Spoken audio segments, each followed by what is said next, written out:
Yeah, well, I kind of wanted it to be public because it's a little different.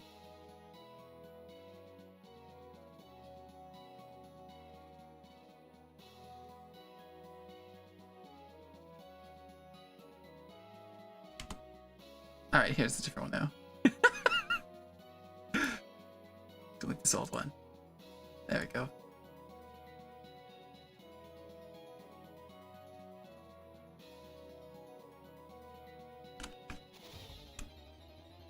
Fantastic. Alright, so that means that this is working. Very good. 30 seconds? Oh my gosh. I wonder if I can...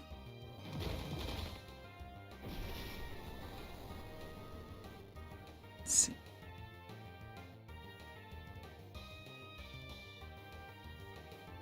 Mark.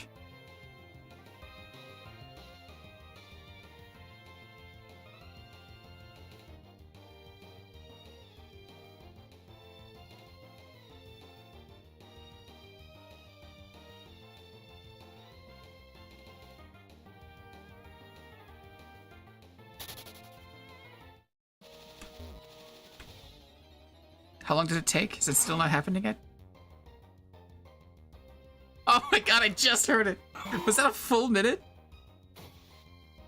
Wow! Okay, so...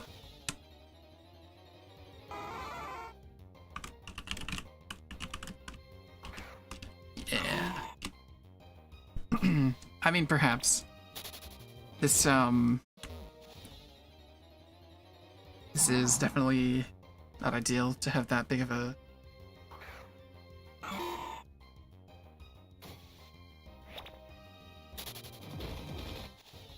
Huh.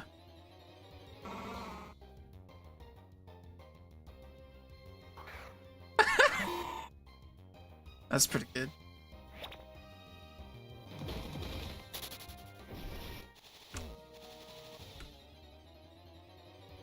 How is the audio balancing, I suppose? Can you hear the game?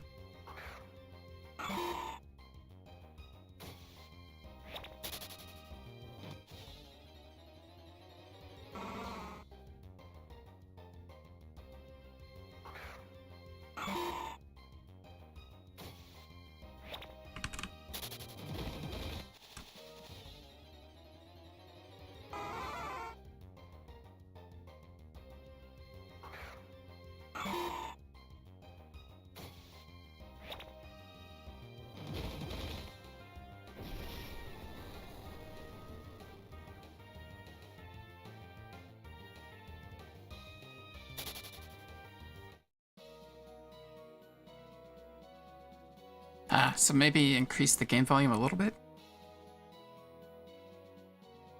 Or lower my sound. Oh yeah, okay, that'd probably make more sense.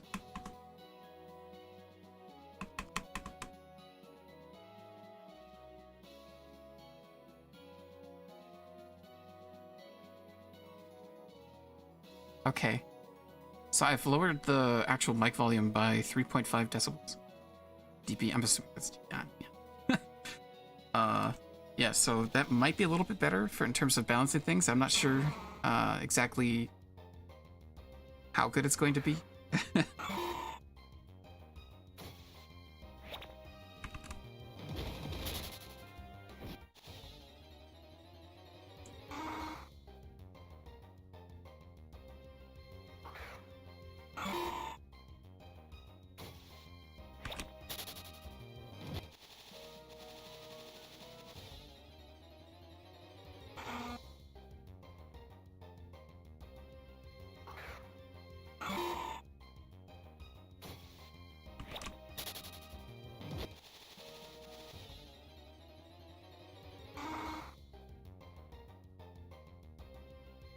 Okay, cool.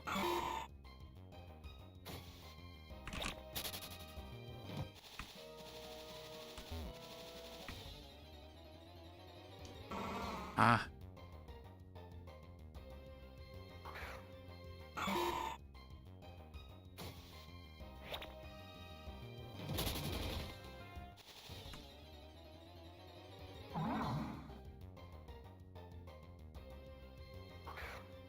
Yeah.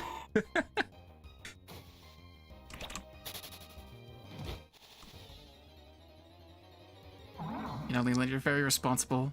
That's very cool.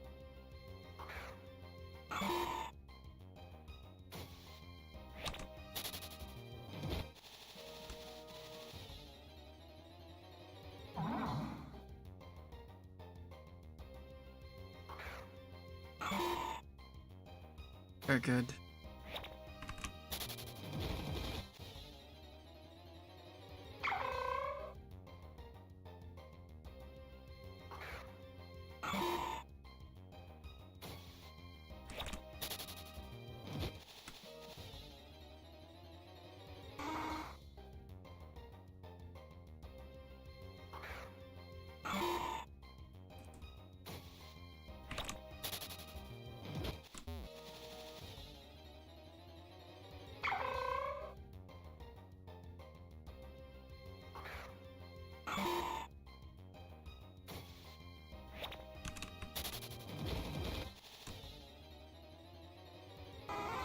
Does my voice cut out sometimes when I speak?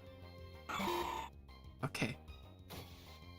So, I am worried about some of the quieter parts because I have the same setup for videos, and once I get talking and I kind of like lower the volume a little bit, it kind of cuts off some of the quieter parts because I have a noise gate.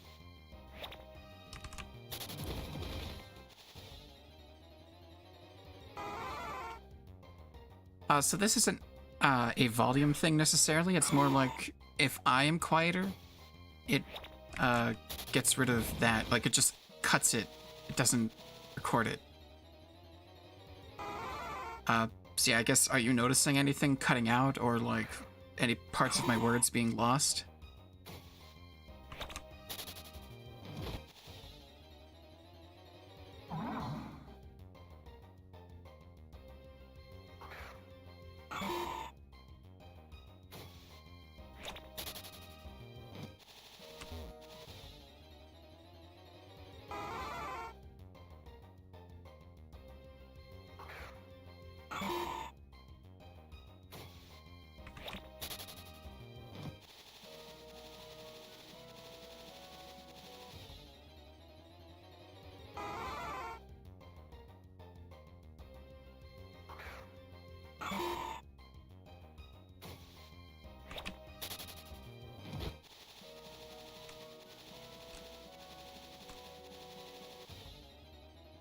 Okay, so when you say mostly, does that mean that there are some things that are being cut?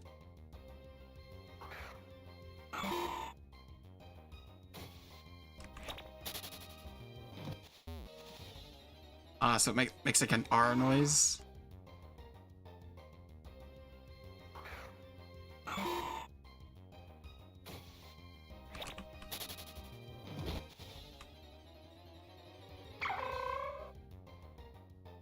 Okay. Yeah, so I'll probably have to mess around with my settings for this because if I'm talking live, can't really go back and fix the audio, and maybe I'll just have to accept some background noise.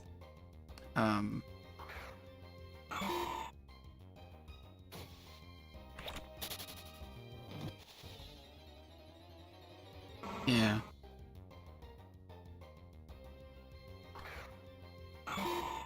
So yeah, I have like a filter on this that cuts out all the quiet noises.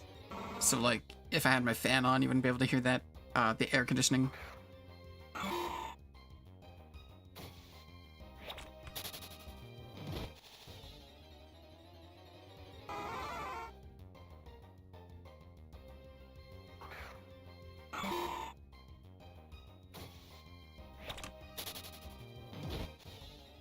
Okay.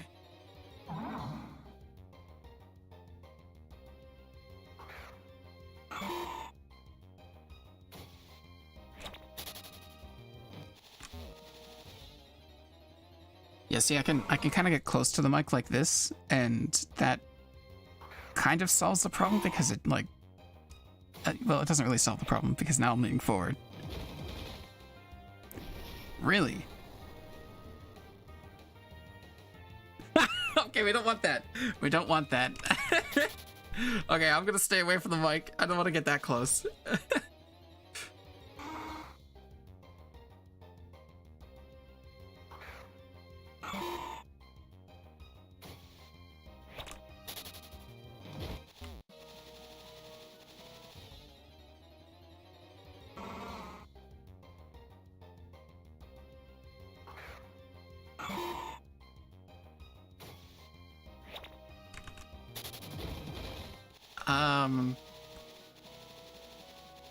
Oh, okay, so I'm actually peaking the mic sometimes.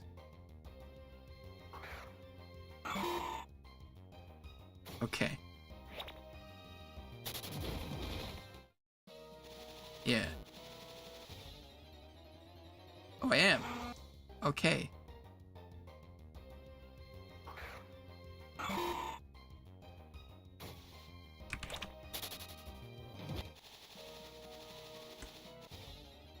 Yeah. I think I should probably get myself a new mic with a mic arm. That'd be pretty good. Because currently I think a lot of the noises from my keyboard are heard because of the hard stand this thing's on.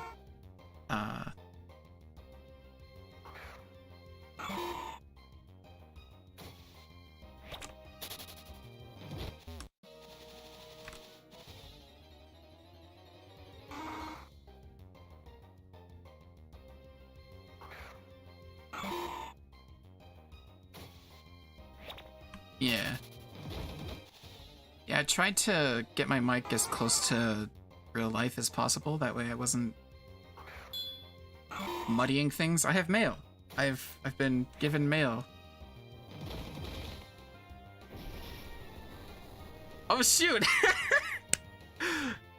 Oh my gosh, they gave me 100,000. All right. Poke Mentor. Watching you live. Love your content. So happy you started streaming. I also started a few days ago in Portuguese, mainly catching events and shiny hunts. Wishing you luck. And your mic audio is fine for me. Awesome. Hey, thank you very much, man. Very much appreciated. What'd you say? Oh no, this is like I received mail in game. Yeah.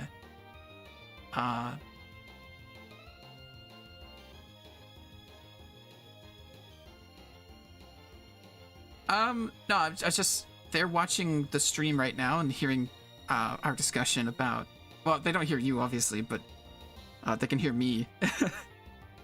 I imagine people would be upset if I streamed the Discord audio as well without, like, explicitly, yeah, exactly. Yeah, I'm not gonna do that without a huge warning and, like, yeah. Yeah, so it's just me talking to myself for what people can hear. But like half the conversation. But yeah, thank you, Pokemon okay, there's an extra M in there. I don't know if it's supposed to be Pokemon Mentor, but Pokementor, yeah, thank you very much. Yeah. That's good. Yeah, so let's see. That was the quality of the video pretty good? It looks good from what I can see. Yeah. You know, I'm not really worried about, like, I guess, yeah, so I'm glad you have good internet, so it's not, like, limiting it at all. So I am putting out a good quality video, and it sounds like a decent quality audio. The delay is about a minute, so that's cool. Yeah, I am actually streaming at 30 frames per second. It shows. I think it's probably fine for PokeMMO. It's not like anything crazy's going on.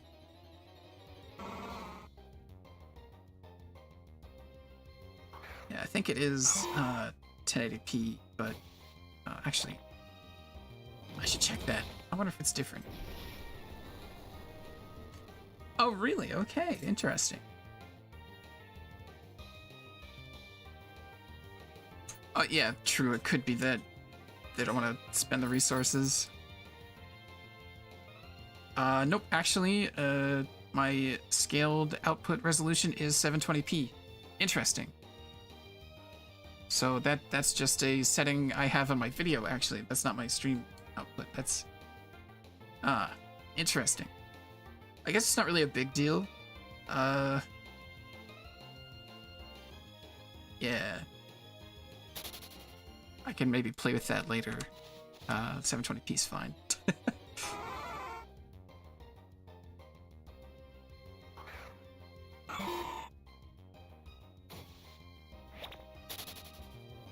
Wait, don't. You don't have to teach people how to play a game. You could do something more creative, like with you could do like a narrative sort of thing in the game. You know, just make a story for yourself and follow through that story. You know. Yeah. So, you know, obviously I tend to favor doing educational tutorial stuff, right? So, my creative process has been kind of suffering in a lot of that. And yeah, you know, any story that arises is just an accident. Or, well, in most cases it's an accident. There is the one time with, like, some of the jokes I was making. I guess there could be maybe a story there in that one of my most popular videos. What's it called? It's something about a Pokénev. Can't exactly remember what the title was. Yeah.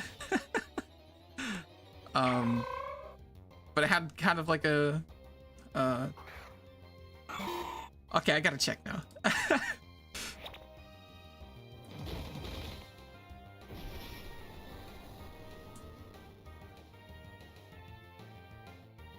Yeah. And I mean, yeah.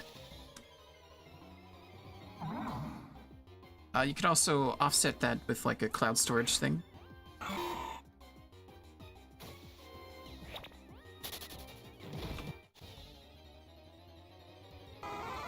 Oh, jeez. I gotta set up.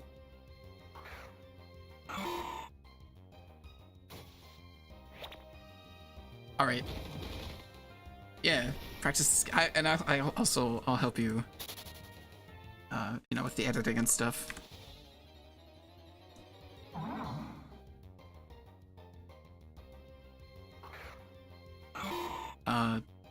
Yeah, okay, so one thing I'll say about that, recording videos is kind of like making pancakes. The first pancake is kind of burnt and not very good.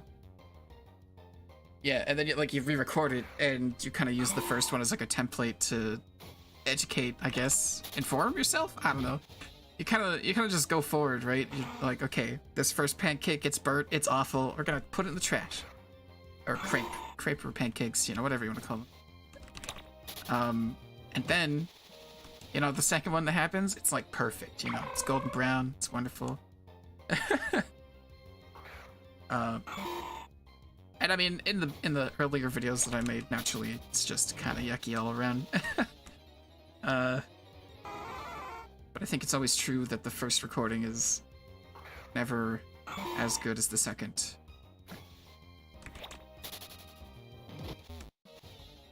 Yeah.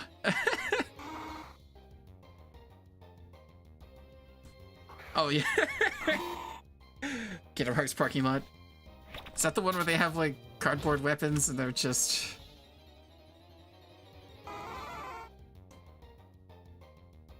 Yeah.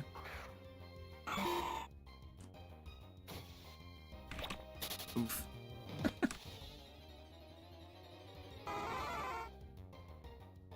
Yeah, so...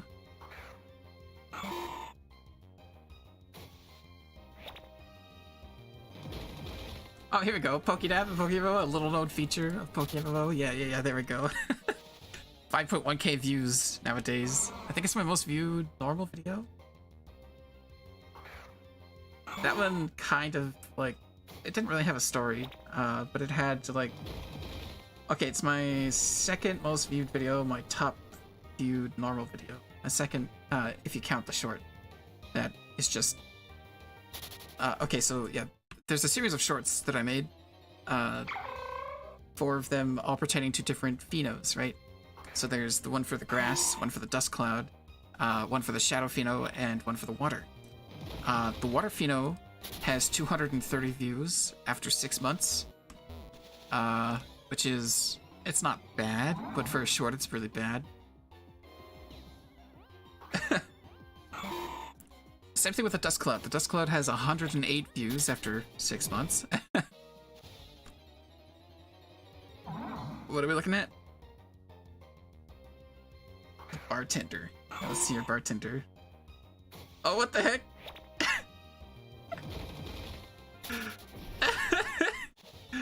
Oh, man.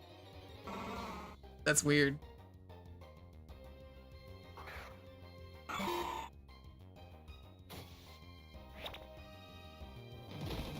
Oh, Tim sent me a message. He's like, private vid re.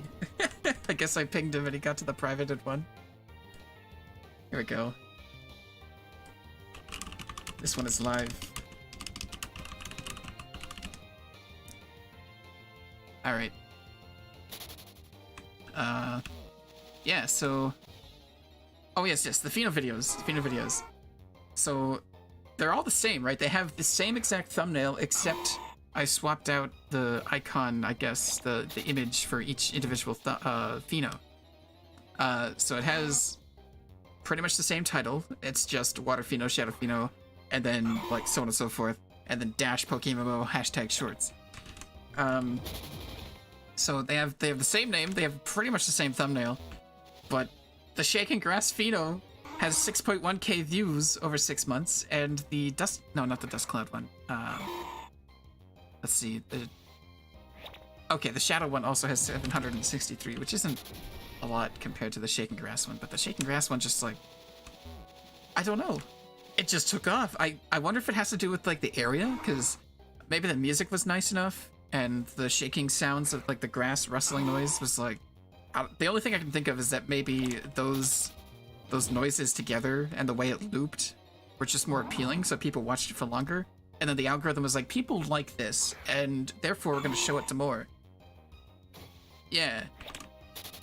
And I've actually... I think that one has a couple of comments on it about, like... Yeah, there's 7 comments on here. One guy says, that man literally disappeared like my dad. I think he was referring to, like, the cut where one of the people shows up, walk a little bit or something, and then it loops and it goes away. And then, yeah. One person actually seems to play PokeMMO, as they say, I never knew it made a shaking noise. I could just sit and wait for the noise now. So that's cool. Yeah. Oh, okay. And then this other person. Okay, 4 months ago, someone commented, "What is this description?" The description's crazy on there. And I think that was the other variable, I guess, was that the description was very strange. But it referenced other video games. So it could be. Let me see if I can actually... Can I get to the subscription without... I guess I have to go to... Okay. I'm gonna go to the studio. Because I don't actually know how to get to the short descriptions, which is kind of sad. But I don't really watch shorts. Yeah. Let's see. Shaking Grass. Here we go. I'm gonna go into this. So, I'm gonna read the description. It says, "I'd say if the grass is shaking, it might just be Mayor Lewis and Marty and they're getting frisky. However, this is a game about encounter... oh gosh. Oh, I have a grammar problem here too. Shoot. However, this is... I'm gonna read it as it's written. However, this is a game about encounter Pokemon in the wild, and so we can assume the shaking grass contains a Pokemon. Seems to be a safe assumption as shown at the end." So... I mean, maybe a little bit, I don't know, but the grammar problem, the grammar mistakes, oh, I gotta fix those. Actually,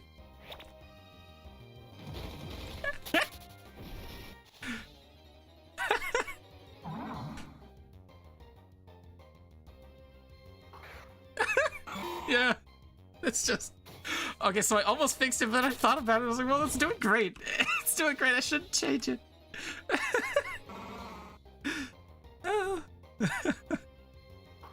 Oh my gosh. Yeah, so, I think I have some, like, off-the-wall nonsense in some of the other Phenos as well. Like, the Water Pheno one says, these ripples were made for blooping, and that's just what they'll do. Now with Pokemon. Swimming over to one of these suspicious bubblers, sorry, and you will find yourself uncovering the Pokemon just below it. So, I mean, I have descriptions in here that are kind of are similar, right? Yeah.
Yeah. Look, oh man, I'm getting people now. I got Tim in here. Tim says thanks. I got Oscar. Yeah. How's it going? It's gonna take a full minute for that to get there. I really hope I can. Okay, so there is a setting for changing the delay, and I just have it on the normal delay. So I think I might go to the short delay and try to be a bit more reactive. Yeah. It sure is weird though, looking at the screen and just seeing like stuff.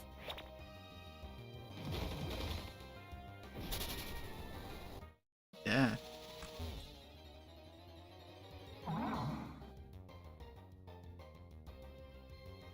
There is no ad revenue until you get 1,000 subscribers and 4,000 watch hours. I currently have, well, 311 subs, so I'm approaching 1/3 of the way there in subs. And I have over 1,000 watch hours. But, yeah. Got to hear you react to my Discord message. Oh, you did? Tim got in so quick that he heard my reaction. I think I might have read his statement of private vid re.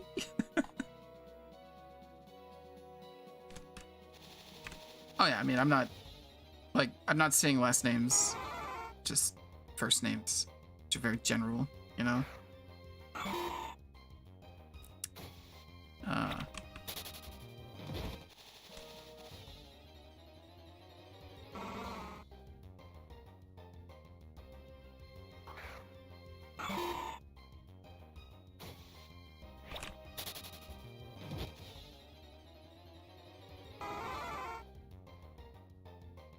Yes.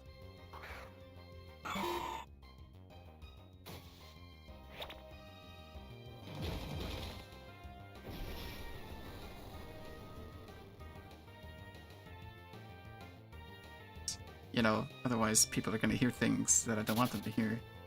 You know, like I had to quickly alt tab earlier to stop a burp from coming through, but I didn't mute myself in Discord, so you probably heard that. I apologize.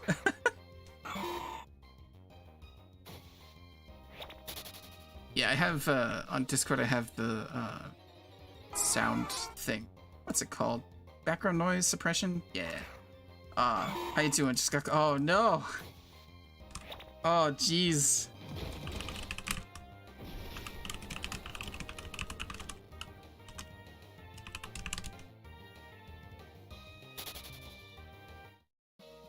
Bringing back the vet?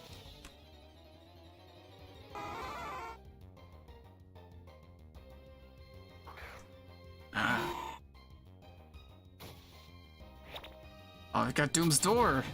Saw your Shiny Zora video not long ago. Crazy how much Pokemon has changed, holy cow. Indeed! It's really good. I'm very happy with the addition of the, reactive gas, they call it in this game. I think it was called something different in the main series games, but that's fine. It kind of alludes to the same thing and has the same effect.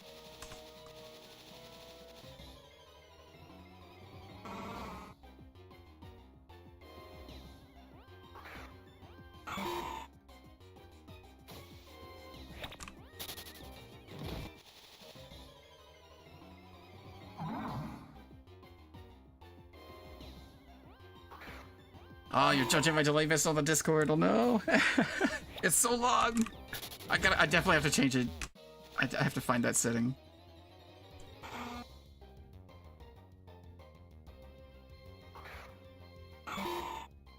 Yeah, definitely need, like, the whole point of a stream is to interact with the chat, right? Because, like, why are you streaming otherwise? It's kind of boring. You have a lot of, like, periods of time where you're, you know, you're not editing out the boring stuff, right? So you need that interaction.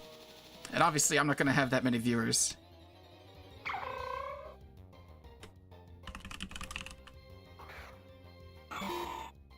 Oh, okay. It delays about 23 seconds. Interesting.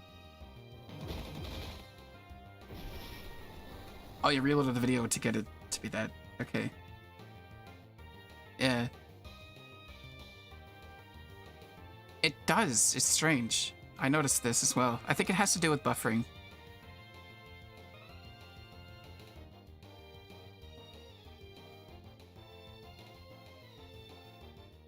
But yes, Doom's Door, the current iteration of Pokemon, is based off of Black and White.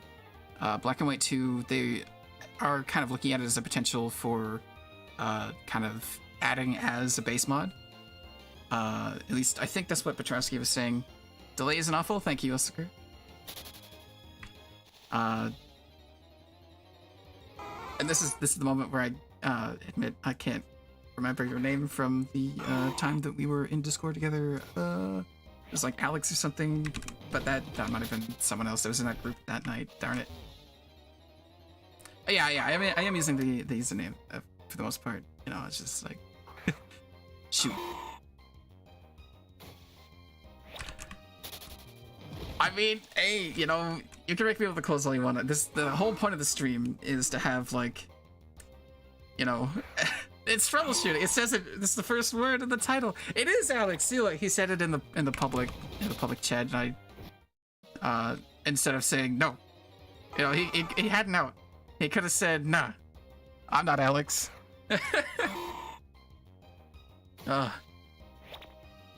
Like, wait, 2 are your favorite games to replay? Yeah, I actually, I haven't played them in a long time. I still have the console and the game for that, though, so maybe one day.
Go.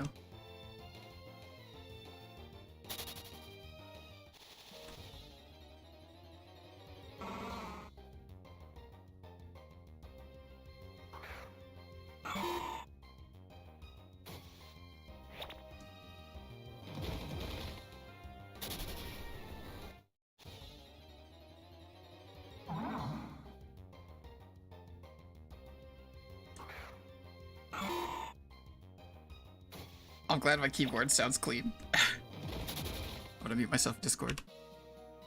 Oh shoot. What keys do I have? I have the default keys that came with this keyboard. let me have a look here. It's let's see. I'm going to my orders history on Amazon right now and typing a keyboard. Because it has like okay, here we go.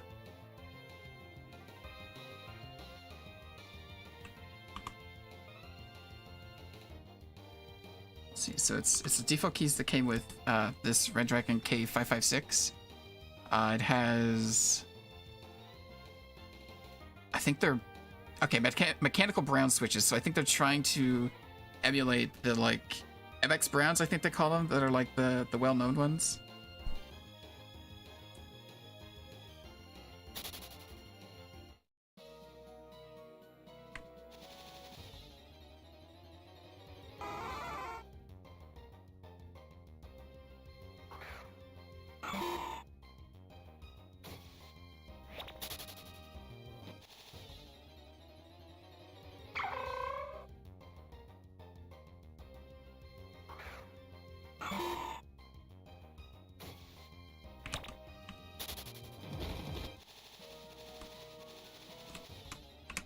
No, you're good, Tim. I was just,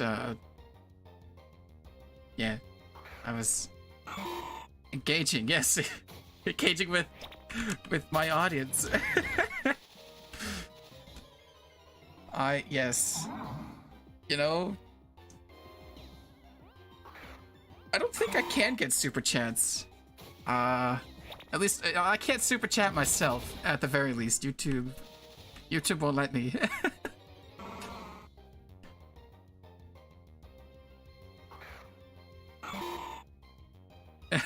Yeah, exactly.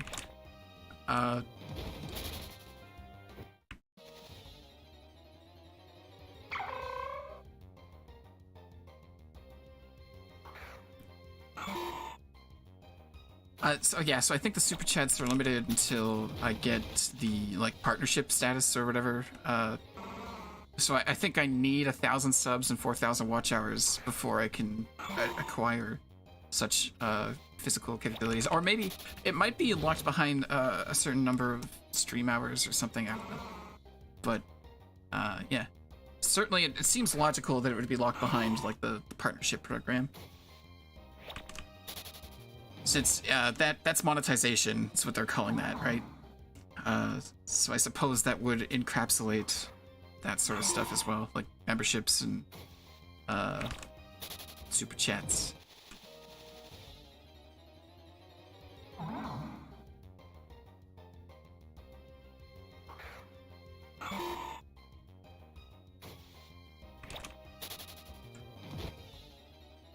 I think I don't want to switch to Twitch ever. Unless they do something crazy. But like YouTube's the place to be, I think, because it has permanent storage of things and it has this like video thing already set up.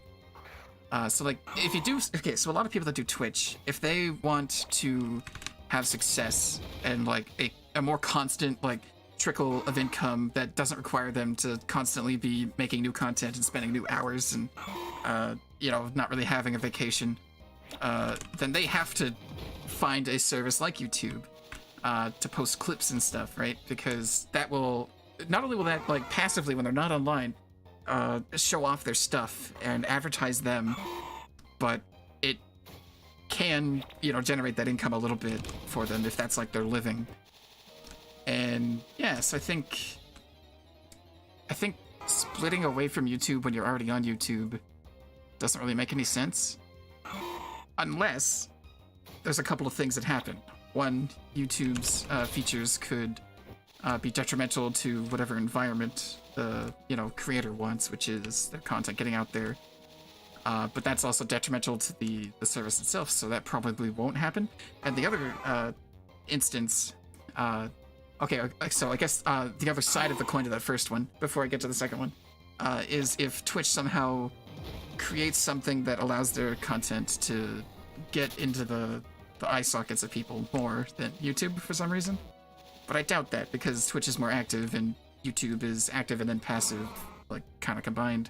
And I know that Twitch has clips, but it doesn't really, I don't think there's like a discovery thing for them. It's more like you go into a channel that you already know and boom, there's those clips, right? So the second case is, one moment, I have to turn myself down. I'm like speech jamming myself, there we go. Yeah, so the second instance would be if something were to occur with like those deals you hear about sometimes where one of the platforms approaches a creator and is like, hey, your stuff, my platform, here's money. You know? And then you sign a contract for so long and you just gotta like put stuff out there. I think I am a very far ways away from attracting the attention of a platform in such a way. And I don't know how much PokeMMO is something that a platform would want to invest in, since it's kind of not a friendly gesture toward Nintendo's, you know, stuff. Well, Pokemon stuff. What's that, Tim? Get popular, make it mainstream? Yeah, of course. You know, I'm trying. I always put the PokeMMO.eu, wait, is that what it is? I might have... Yeah, PokeMMO.eu. I always put that in the descriptions and say, hey, this game is at this link. And then, you know, the shorts are like an outreach thing in my head. I kind of try to make them reach more people than just the PokeMMO people. And if I do that, then I think it's a success. And I have had several comments on, at least two, on the shorts that are like, what is this game? How can I get it? And, you know, I'll link them some stuff that's just like, hey, this is PokeMMO. Here's how to get the PokeMMO all set up. Good luck. Absolutely. Yeah. Oh yeah. I think the majority of the population of Pokemon playing people definitely don't know what PokeMMO is, but if they did, they would want it. And I think that's kind of evident by PokeMMO having a lot of, I guess, influx of new players all the time. It's really good at having new players because the discovery is happening, right? There's a growing community of content creators in all kinds of languages. In fact, just tonight, you know, I got this mail, and it's a new content creator, and they're doing it in Portuguese, which is super cool. So, you know, it's kind of like that global outreach of Pokemon fans. And obviously Pokemon is, like, super popular globally because now they have, they've gone from, you know, initial Japanese releases that get translated later to global releases with translations in a bunch of languages. And there's no staggering to those releases, it just happens, which is super great. It was kind of janky before when it was just the Japanese games coming out, and then you'd see all this Japanese gameplay of like English-speaking people just like doing their best to kind of figure out what's going on in the game. And some people even learned how to read Japanese specifically for Pokemon games, which is kind of fun. But it was really janky. And it felt weird. There was so many spoilers that would happen as a result of that, when you're waiting for the English release, you know?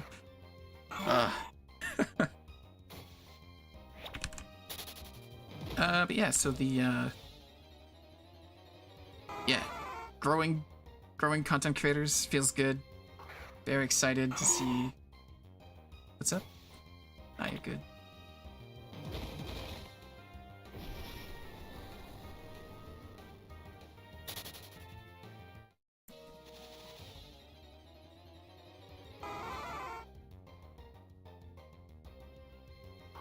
I wonder. There it is.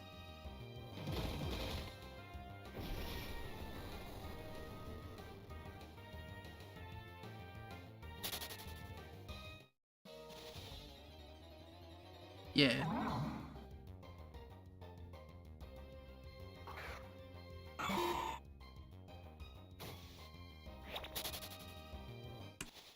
Game Freak, yeah. It's a lot of... You would think the politics would like slow things down, but they somehow kind of work it out, so that's pretty cool. And honestly, I have no idea how the politics between Nintendo, Game Freak, and the Pokemon Company really works.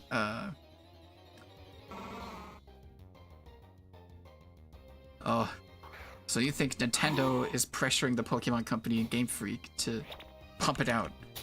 Okay.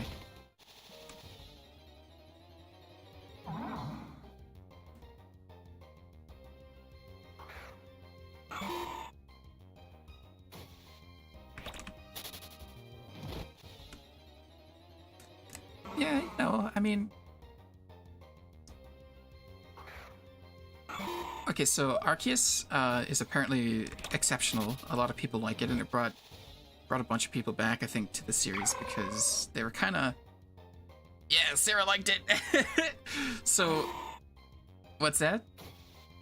Loved it, sorry, loved it. Sarah loved it. And... I mean, I will say, the last few games have kind of felt, drab, might be the word? I don't know, like, I play them, and it's just kind of, you know, I could keep going, or I could stop. And that's kind of why, like, I had that Pokemon itch still that wasn't scratching the itch like I wanted it to. which is kind of why I found PokeMMO and kind of, you know, like obviously I was streaming the ROMs on Discord, and got the whole Discord playing Pokemon. Yeah, it's so good. But yes, the yeah, Arceus apparently fantastic. I'm excited to see what they're gonna do in this upcoming like multiplayer iteration of Pokemon. That'd be really cool if you can like have like an actual multiplayer experience with some friends in like a main series game, rather than just like, okay, so like the Pokemon Go, Let's Go Eevee and Let's Go Pikachu, those had some multiplayer, but it was kind of like you were just throwing Pokeballs at the same time and like running around on the same screen, I think. And that wasn't exactly. Oh no! I just realized I keep saying Anyway, I'm gonna keep doing that. So, shoot. So there we go again. Okay. So the upcoming. Oh geez, yeah, you know, maybe when I have a larger audience to disappoint, I will say, hey, today's the day.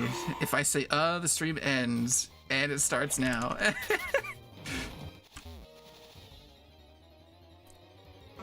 Oh no, how long did it last?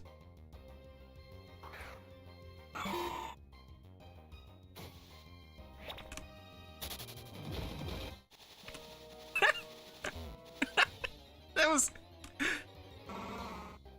Yeah, exactly, you know, that'd be a pretty good meme.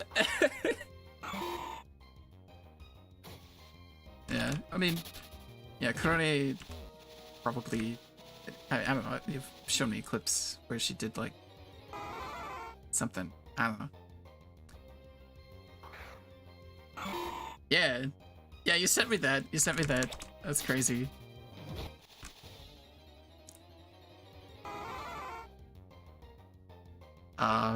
Yeah, so, you know.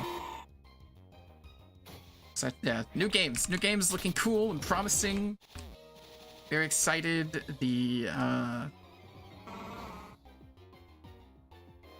Yes, very excited. Pokemon games, very good. So, okay, so this is interesting. Some of the data that is given to me as, like, this stream is live is an average view duration. The average view duration right now is 5 minutes almost. It's a couple seconds off. And that's, you know, that's probably bringing it up over time a little bit, because it was less than 5 minutes. Like, it was 4.5, I think, minutes. But now it's like 4 concurrent viewers, so let's see. I know Tim's watching and Mitchell's watching. And Sarah, you're watching? Okay. Yeah, so then we also have Alex, who is in the chat, but not in the Discord. And then we have Doom's Door, and I don't know if those two are still here. But I do think Alex is probably still here. At least having it in the background or something, I guess. Oh, there we go again. I'm doing it more. Oh, jeez. Yeah, so...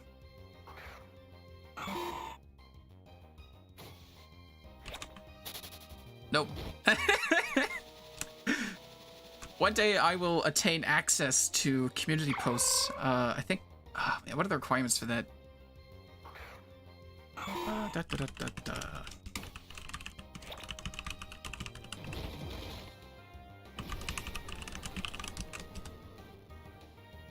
Creators with over 500 subscribers have access to community posts. Will take up to 1 week to see the community tab after passing 500 subs.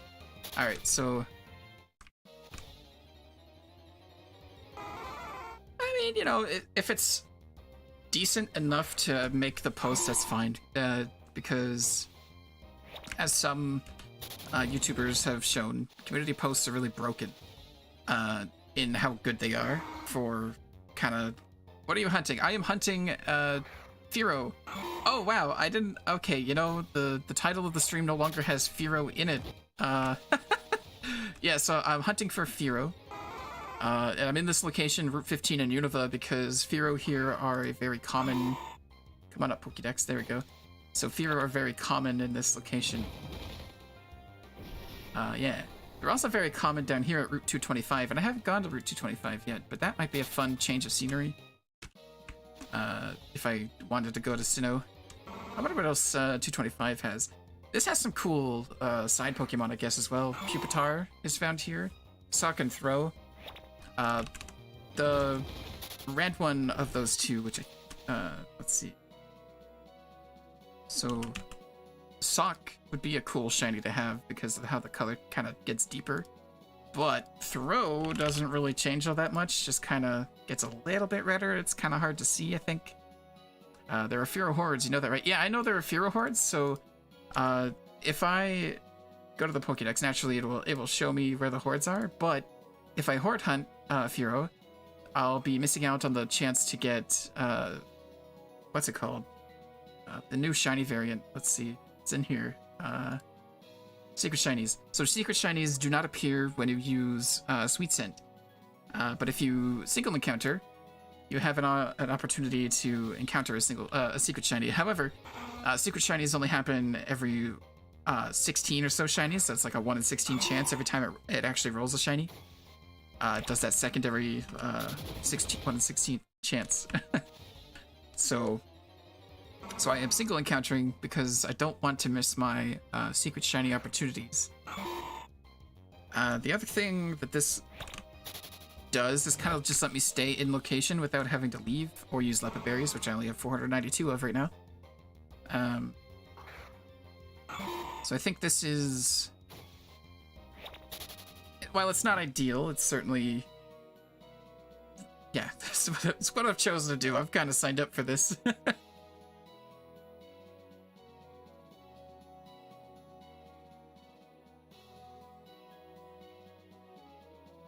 Alright, there we go.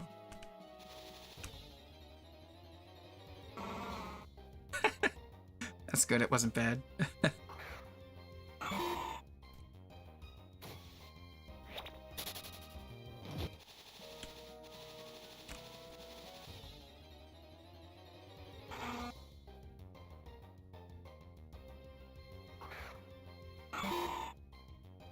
Thank you, Gabriel Hernandez. Appreciate your wishes of good luck. Hopefully that pans out.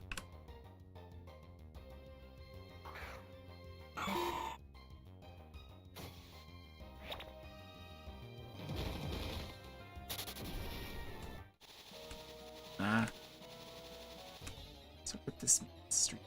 Stream is healthy. Good. I like a healthy stream. That can be misconstrued. Oh yeah. Currently hunting Zorua since it got easier since I started. Yeah, alright! Good luck with that Zorua hunt.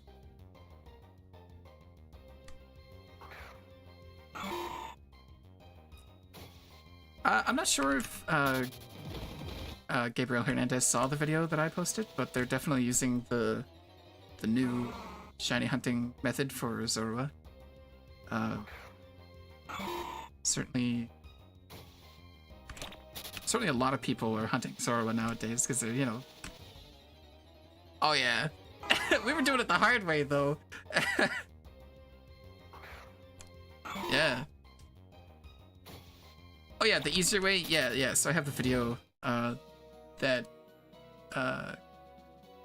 let's see. Let me grab it real quick. Post it in the chat.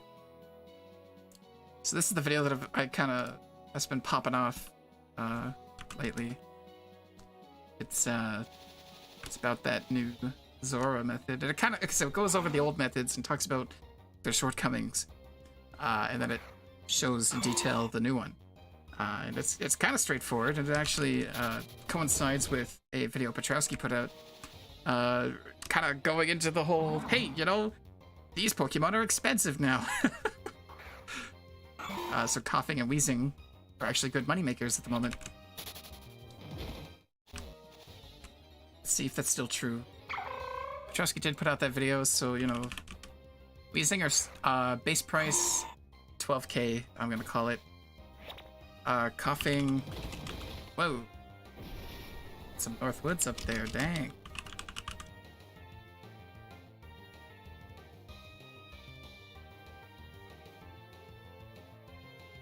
Black markets. I mean, I don't know. Let's see.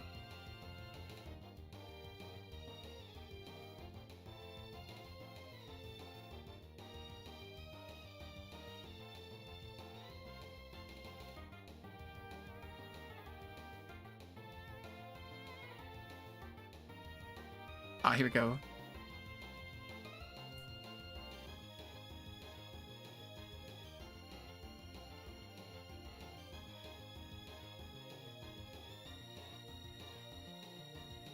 So it seems like the lowest price for reactive grass, grass,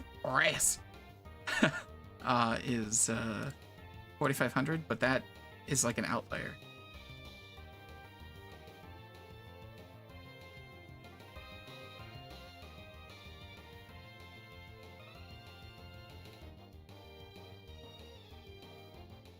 And also, Tim, on your point, in terms of black markets, does that not just imply that there's no regulation on the market at all?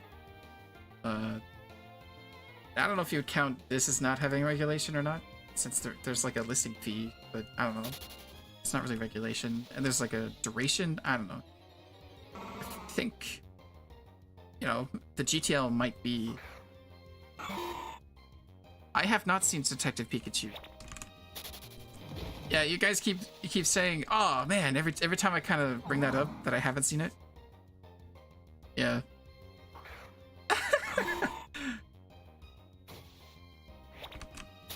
Oh.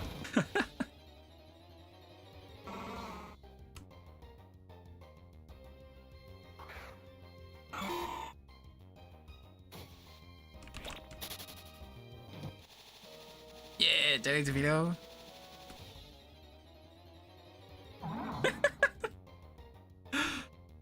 A lot of salt in this Discord.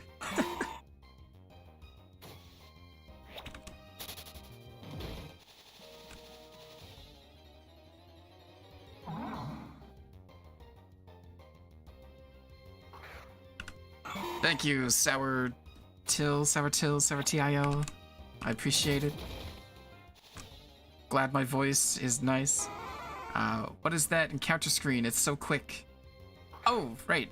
So I think what you're referring to is how this is transparent. There's no background, right? Pure Fate.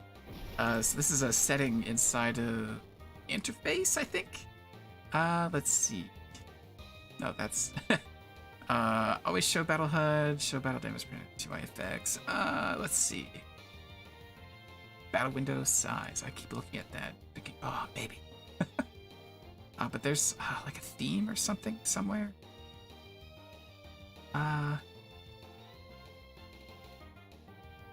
Let's see.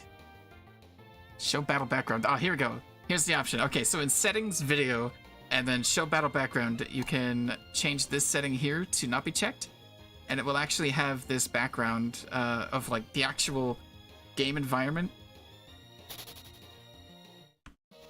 And so there we go. Doesn't bring up that kind of weird gradient thing. I wonder, okay, if I change it,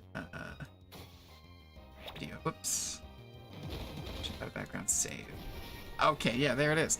So, I don't know, I had this on for the longest time, and then I saw a veteran player in a video that they posted to Petrowski's Discord that just didn't have that, and, oh, talking about how I run so fast using arrows in space. Yeah, so I have, I'm using my keyboard at the moment. I also have a controller, which I usually use. Oh, okay, cool. It was the battle background. Yeah, I'm gonna turn that back off. Here we go. Whoops. Save. There we go. Yeah, definitely. Sometimes I park my cursor right above the run, and then just click it. Yeah, I'm gonna keep this off the screen, just in case. It sounds like it might be annoying, or seems to me like it might be annoying to have the cursor in the middle of the screen, and I definitely leave it there way too often. Yeah.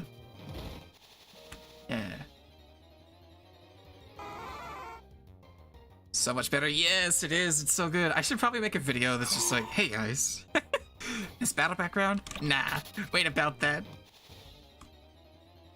I'm really glad that the berry one is very good. The I definitely okay. So I was just thinking tonight that I should make a video about lepa berries because they are increased in price at the moment. If we look here, they were when I looked last, they were 967, so they were right around here. But they've gone down a little bit as people have been listening just now. This is still a really good price for planting and kind of growing your own lepa berries. So I think maybe that'll be my next video. I also have a ditto video in the works. It's been in the works for so long because dittos are crazy. 4,300 base price for a ditto, that's insane.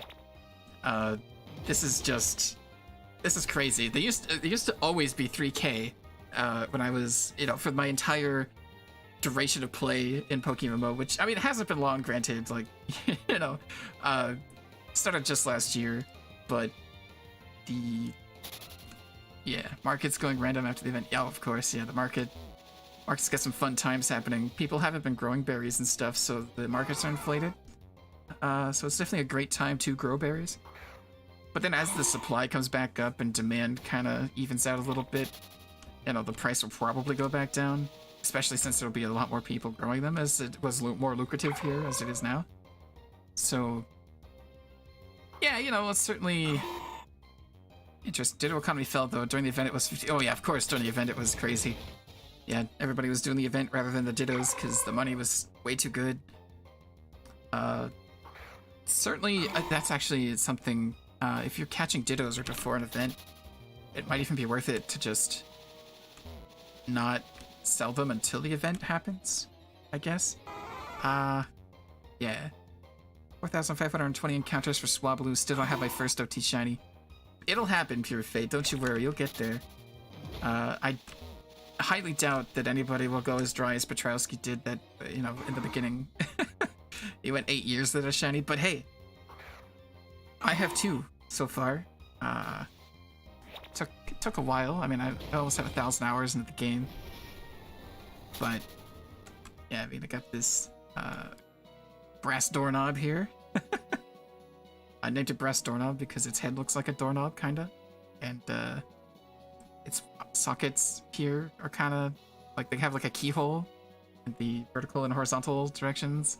Yeah, it's got doorknobs for arms. Look at those floating doorknobs. Oh, man. I got these ones here that are, inscribed on the belly. Oh. Yeah. Anyway. that was quite the strange little tangent there, but yeah, we've got shiny hunting. Yes, don't you worry, you'll get them. It's about 1 in every 30,000 encounters gets you a shiny on average. Yeah, I was so stressed when I found this guy. Hi Gix, have a good day ahead. Nice, thank you, Kushal Jane. I hope you have a good day. AK encounters for Pelipper, probably tons more encounters overall at around 360 hours. Not even close. Aw, man. My single encounter shunting? Yes, I am single encounter shunting. Hoping for that secret shiny. I'm going for the Firo. That's why I'm here. It's, yeah, Clado is a beauty. Claydol. So yeah, definitely hoping for a shiny Firo. Usually I carry a Firo with me, but I have little Enchilada with me right now. This is another shiny I would like because of anime nostalgia. The coloration is very close to Giovanni's Persian in the show when it's shiny. Hope you get it. Yeah, thank you. I'm getting there, hopefully. I got 10,965 encounters. Naturally, that's not all Firo. I've only started hunting Firo tonight. But I'm gonna not gonna count that. I'm just looking at total encounters. I've heard Mage's Hat accounts are worth a fortune. So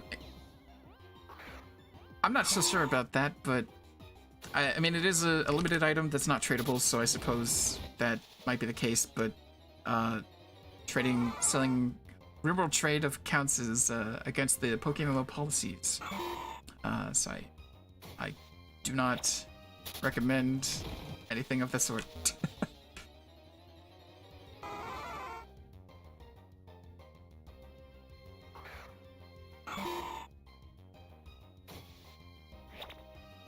Let's see, where's it? Here it is. Code of conduct. Here we go. I gotta link it in the chat. We need a cleansing here. There we go.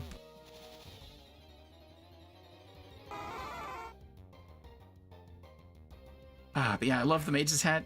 I really quite enjoy, I guess, fantasy, like, magic stuff. So I also have the mage's staff, which is good. Yeah. I got these Charizard robes. I never really liked some of the options that kind of go with the hat. So I'm kind of feeling out what I kind of want to go into here. It would be cool if I could change the color of this robe, because it kind of feels good to put it with the mage hat. But I think it's just the one color for that one. Yeah, I think it's not colorable. Oh, if I go in here. Right, can't do that now. Here we go. Yeah, so there's no colorable attribute here. I think if I go to one of these, it'll have... here we go, yeah, so it says colorable on the thing, if it is. Shoot. Maybe one day they'll update it. Seems like they're more willing. The hat should be bigger. Yeah, you know, I think it's okay. Would be cool if we had some, I guess, sliders that could change the attributes, I guess, of the cosmetics themselves. That'd be pretty cool. So I guess what I mean by that is I go into here, character customizing, and you just, you know, maybe select your mage hat, and then you have like sliders that appear maybe over top of this stuff here. And yeah.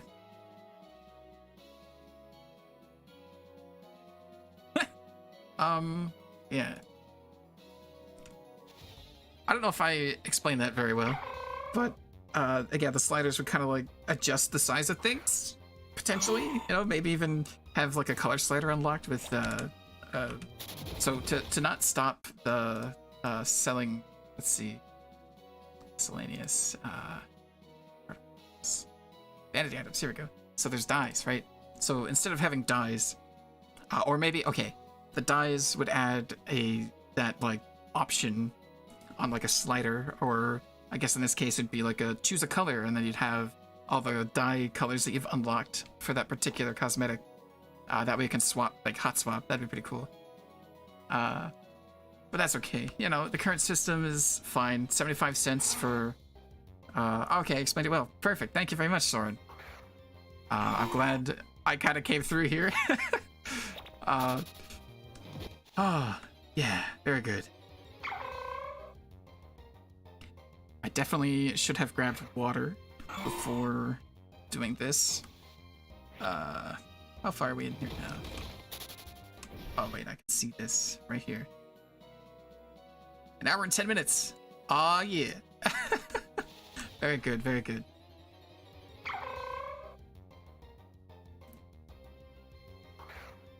I feel like there aren't many good back items in this game. Well, okay, so I think I kind of wish they had extra slots that broke up what goes on the back and what goes like on the shoulders and stuff. Yeah, Mage's Staff, pretty good. I love Mage's Staff. Let's see. Can we search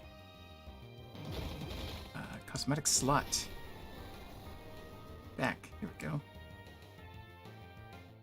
Let's look at the... Okay, we got Nutcracker doll in the back. That's kind of weird. Toy plane. You know, this is kind of a wings. It's not as large and in charge like these ones, but you know. Let's see. We got the little sack. Yeah, that's not great.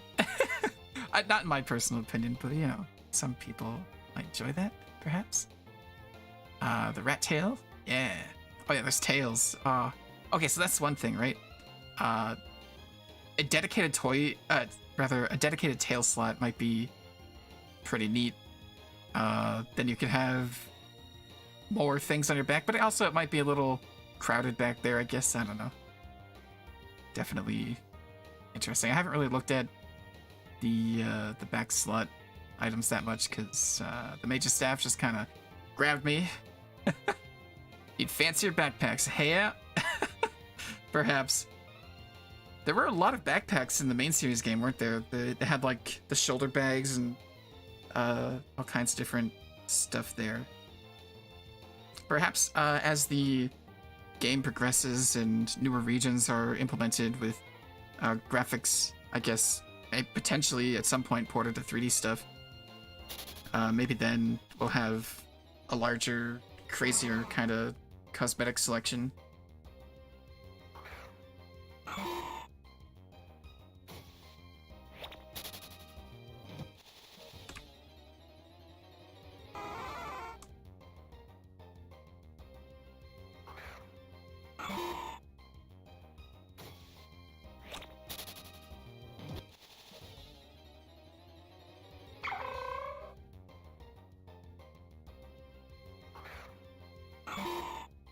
See. What are...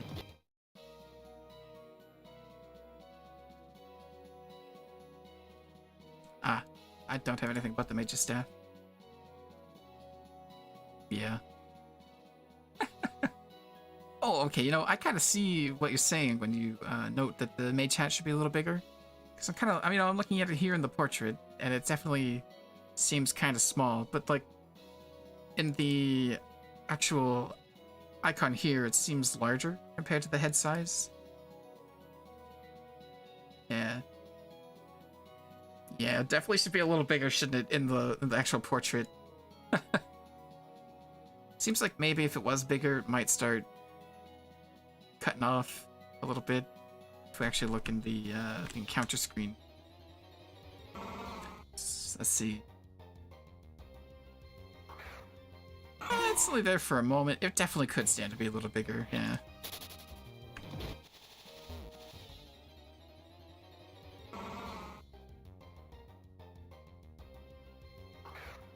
I have the Bugcatcher's net currently. I can't get myself to spend 1.4 million on the staff. Okay, so I actually bought the staff early before the event ended because I was, you know, that was my first event that I had ever experienced in Pokemon MMO, and so I didn't really know better. So I actually spent, I spent 4 mil on it, which feels really bad nowadays that it's, you know, sub 2 mil. But I mean, I like it. I'm gonna keep it, and if it does go up, that'd be pretty cool because I do have, yeah, I have another one that I've invested in, which is, you know, maybe one day that'll be pretty good.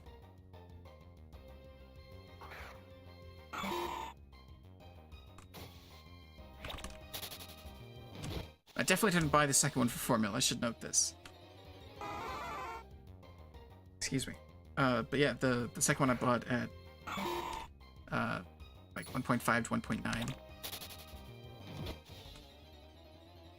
There's a while there where they were pretty low, and I think Shadow put a video out that was, at the time it was a good price. Yeah, of course. It felt like it was a good price. All I knew is that I wanted it, and I was afraid it might go up, so I just grabbed it. Just got it over with. Which is fine, you know. I mean, I wear it every day. It's on my back. It's the only back item I got. I don't intend to take it off anytime soon. Maybe briefly for the fashion contest thing if I find an outfit that seems good for that.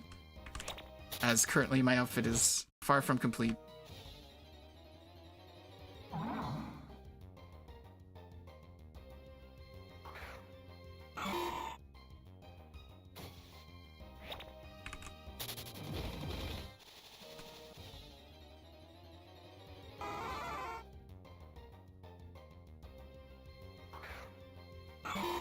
This is probably a moment where I should note not the best at the fashion things.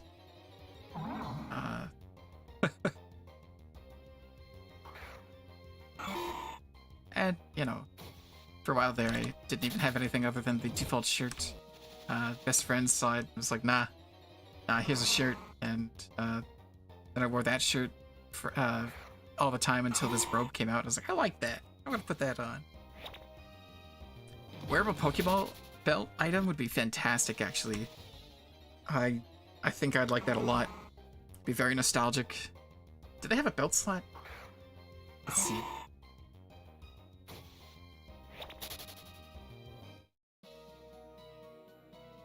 So there's not really a belt slot, but there's a leg slot. So maybe it could be like a variation of pants. But then again, you know, you have things like this robe which kind of cover it up, so maybe a belt would be good so that it would be on the outside. Certainly seems a little strange if the belt was worn inside the robe and you had to reach in your robe every time to grab a Pokemon. Yeah, I don't know. That's strange imagery for sure. Oh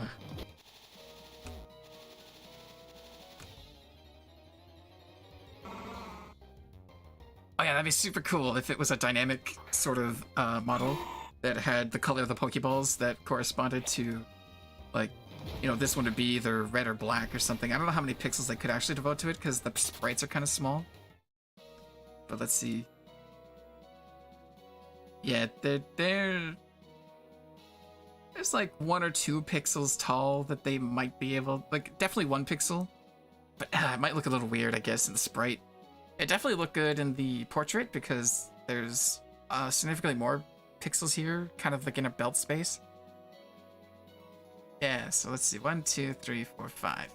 5 pixels for the maximum belt here. This kind of is a thick belt, I suppose, isn't it? So, yeah.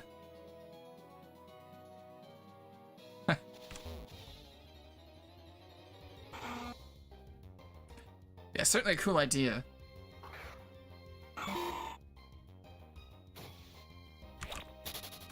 Maybe it's even fine that it would kind of cut off the progression of the belt, so, I don't know, it'd be kind of fragmented, but have those balls on it. Maybe like a 2x2 pixel thing.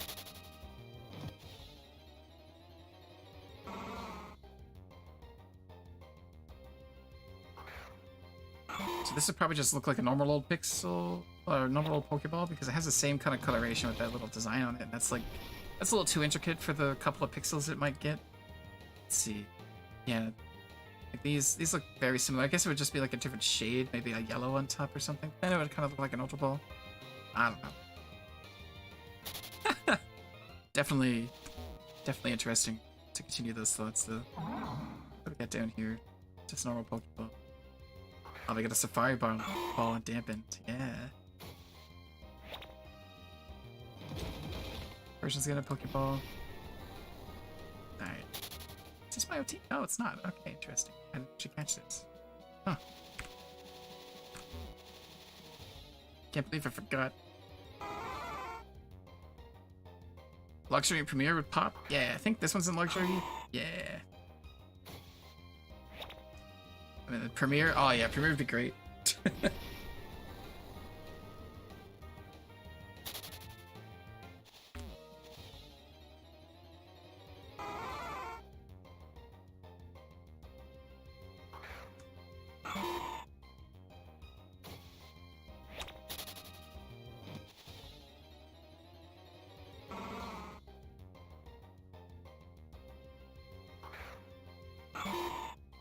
Oh yeah.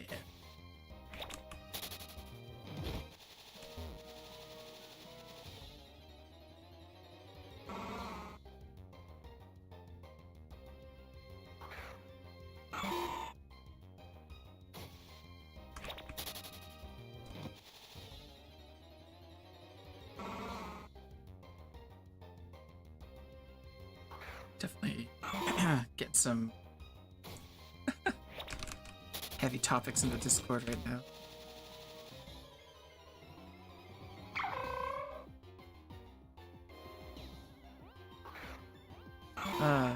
Do you play any mainline games? Yes, I've played every mainline game since Pokemon Crystal. That was actually one of my first games in general that I owned. But was my first Pokemon game, was Pokemon Crystal. I think the Game Boy Color was my second game console ever. The first games console was actually my mother's game console, and she just kind of let us play it.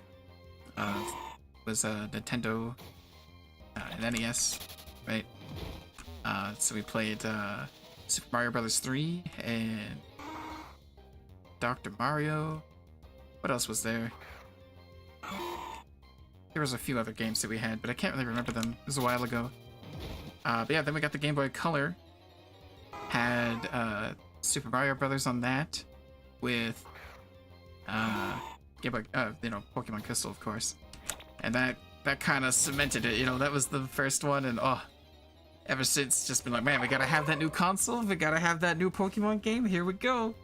You know, Ruby Sapphire came out after, and that was super hype. Had our Game Boy Advances, you know. Hey, that's what is up, yeah! And then Pokemon Emerald, I remember those commercials, you know, Rayquaza was so cool in those commercials! Oh, I needed it! And that kind of coincided with the Game Boy Advance SP, which was a Game Boy Advance, but with a backlight. And a rechargeable battery, what is that? Oh man, that's a good time. And, let's see, then there was Fire Red and Leaf Green, which were pretty good. You know, they let me experience the kind of Kanto experience for the first time, beyond how Johto kind of shoehorned Kanto in. And that was cool. Got to see the originals, you know, the remakes. Like, dang, there they are. I did play Pokemon Yellow before Fire Red and Leaf Green, as my cousins across the street had the game. And yeah, so that was very interesting, definitely. But yeah, let's see. I remember it being a little off-putting for me, as someone who like was in Crystal and had a bunch of colors and stuff, and then go to Pokemon Yellow and it was black and white, I think. Or it had like an even more limited color palette. I forget. Emerald was your first one they owned. You're 24. Yeah, alright. That makes sense, you know, I'm 26, so I guess we kind of started around the same age. Yellow was hard? Yeah, you know. I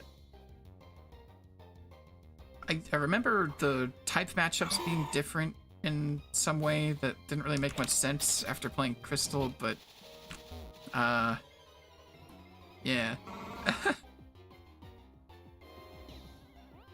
I think, so speaking of a hardness level in Pokemon games, right? Like, I think I really liked Black and White's hard mode. I think it was Black and White, or was it Black and White 2? I forget which one actually offered the hard mode after you completed the game. But yeah, you complete the game in normal mode, and then you have hard mode come out, and it's like, oh, look at that. Replayability. And that felt good, and I wish that they would bring that back, but like, unlock it in the beginning, have a sort of, you know, difficulty selection. So, very pretty cool. Pokemon definitely does a great job of having its difficulty be there. The movesets are changed, and the items that they give the people, and strategies also that they change up a bit. Certainly very interesting. I really enjoy that this game is difficult. Black and White 2 had that difficulty stuff. Yeah. Yeah, that was super good. I remember feeling like weird, but also very happy that early root trainers were using healing items, because, you know, you're told in the beginning all about the tutorial, right? Where they're like, hey, you can heal your Pokemon with a potion, you can give it a berry and it will eat it in the battle and heal up, and you got all these Pokeballs you can use and everything, and you know, it's like, okay, great, we're being taught this tutorial, but it's never really, I guess, there's no like example to follow. There's the leadership is not there in the way that the NPCs engage with the game. And that's kind of yikes. Sometimes I think this is one of the only games where I actually get wiped on occasion. Yeah. I definitely want to continue the playthrough I'm doing with where I'm kind of like focused on getting berries and then, like just doing it from the beginning, because I mean, there's no big challenges anymore. Like, the events offer challenge in battles, and then there's PvP, of course. But something about grinding PvP... So, okay, here's what I have to admit here. I have an NU team, that's bad, and I have randoms. I do not have an OU team, I do not have an UU team, and I haven't made a doubles team. So those are definitely goals I should be working toward. 10-year anniversary was amazing, to be honest. Absolutely, I agree. Toshiro Hitsugaya, yeah. Definitely think that this event was very well put together. So it addressed a bunch of problems, I guess, that I have with the last two events. So the last two events, you know, they had those kind of like dungeon crawling things, and those are cool. Don't get me wrong. I think that was a cool idea, but the kind of the need for one to group up with people and have everybody have that time free kind of feels bad, especially if they drop midway and they, you know, aren't there to finish it off with you. And then there's, you know, that other aspect of how much time it takes. Like, it is so expensive on time. I didn't actually do the last event's dungeon crawl stuff. I only did the winter one. So that potentially might have been different for the New Year event. I'm not sure. But so I'm kind of like speaking from the winter event perspective of like, it just took so long and didn't really feel great.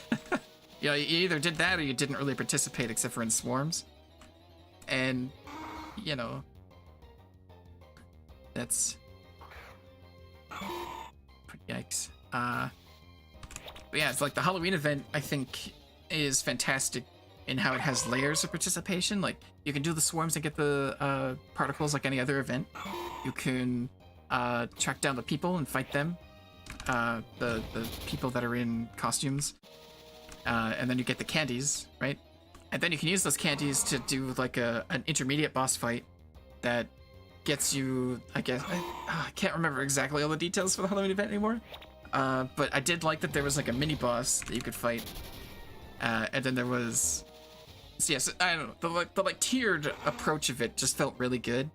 And there was also those cookies that provide buffs for the big boss fight that you could just get by playing the game normally, which felt fantastic, honestly. Like, just kind of doing what you would do normally and getting participation in that event, fantastic.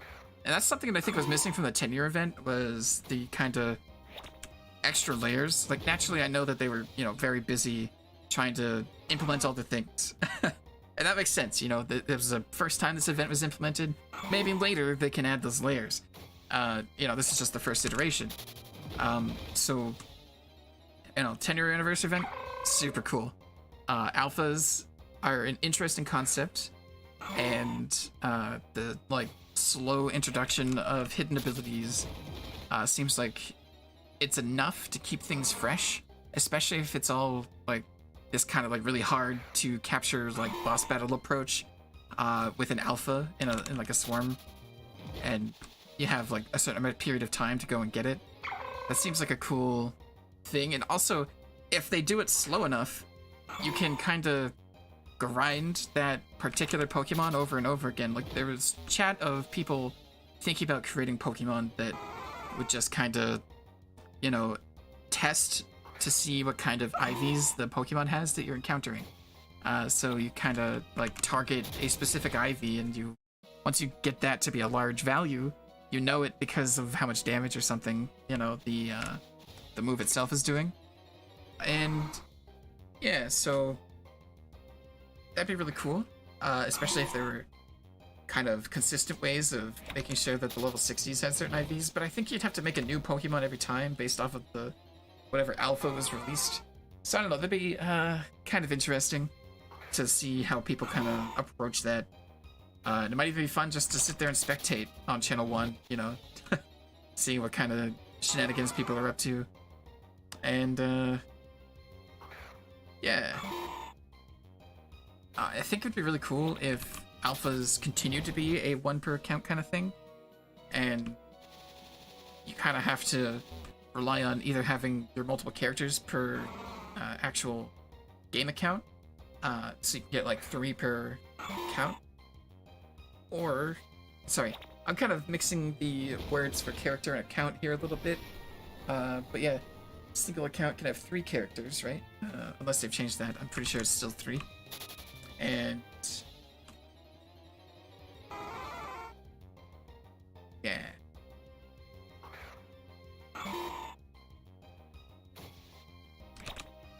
I've lost my train of thought. They're talking about spilling the beans in the Discord. Oh. Which reminds me that I spilled the dog food today when I was making it. So, I got a story time now. I've entirely forgotten my train of thought from before. But anyway, making dog food tonight, right? The way that we make it is we put dry food and wet food in a bowl, and then we split it into 4 servings because we have 4 dogs. So, I put the dry food in the bowl, and the last cup of dry food, as I was measuring it out, I knocked the bowl off of the counter space it was on, and spilled a lot of dog food everywhere. Yeah, it's very good. The dog food, that is, yes. I definitely recommend consuming kibble, and by that I mean I don't recommend that. Definitely have not tasted it. It's not regulated, it's not tested. Anyway, getting weird in here. Okay. What was I talking about before? Let's see. It was events. We were talking about the games and their difficulty levels. Yeah. You can technically Nuzlocke, but I feel like that would be horrible in this game. Yes, Nuzlocks are soul-crushing in this game if you stick to the rules. I haven't actually done it myself, but friends have done it adjacent to me, so definitely it's not a great time.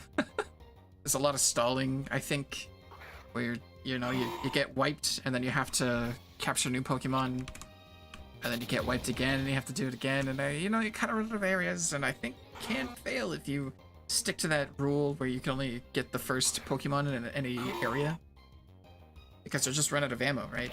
There's no more Pokemon. What are you gonna do? So I don't know. There's some people have kind of added leniency rules where they don't release the Pokemon immediately, and if they fail in an area before they move on beyond a badge, they can reuse the Pokemon. Sometimes they implement like a live system. Honestly, play whatever rules you want. It's it's your experience, and if it's not fun, then probably isn't worth your time, but definitely the challenge can be fun, so I don't know, it's up to the person. Yeah.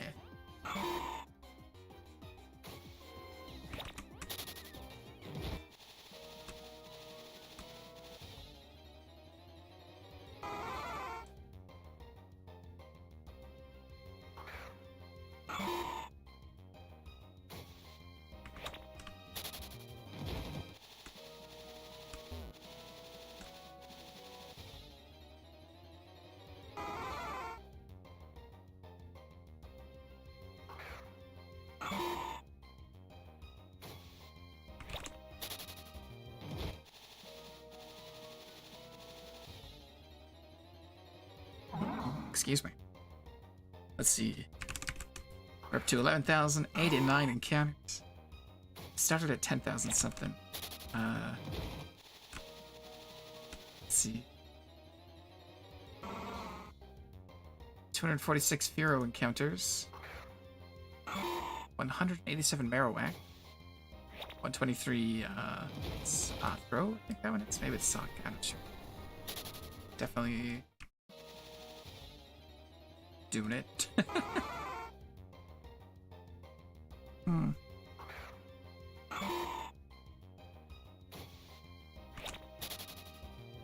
Let's see, so yeah, I mean, going back to the kind of main series games, I think my favorite main series games were Gen 3 and Gen 4.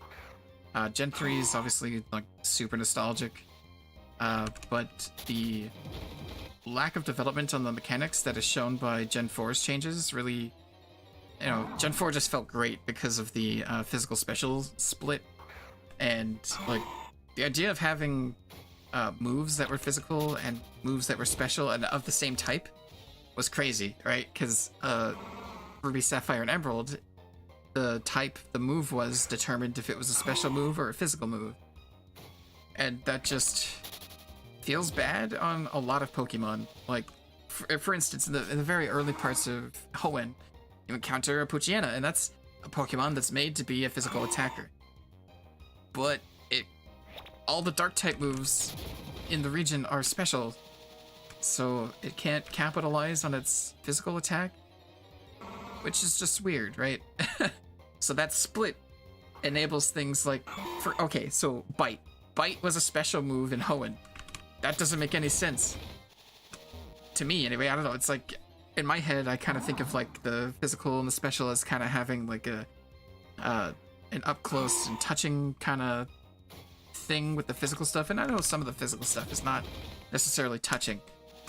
And I don't know if that was also kind of a thing that they made happen with like statics and other stuff. But yeah, what moves are touching and what moves are not touching.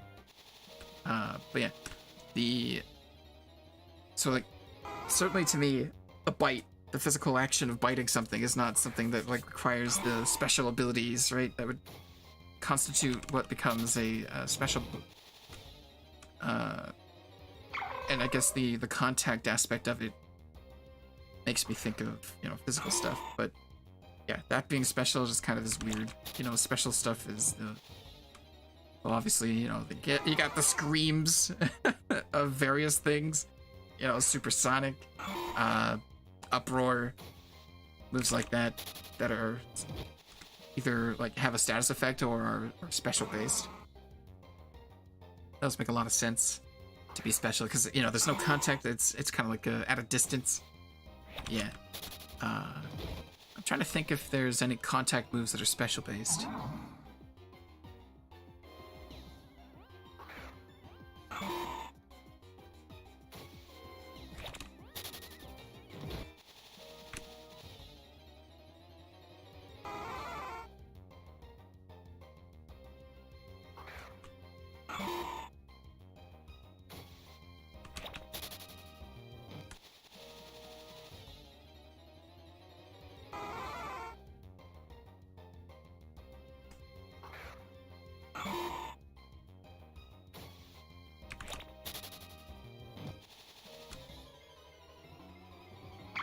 Alright, yeah, so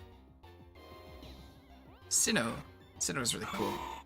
Not just because of the physical special split, but I think that kind of having like a bit of like, I guess, the origin story of Pokemon, like where they came from, kind of gotten into, you know, with the Pokemon that are in control of space-time, and I guess Giratina was like dimensions or something.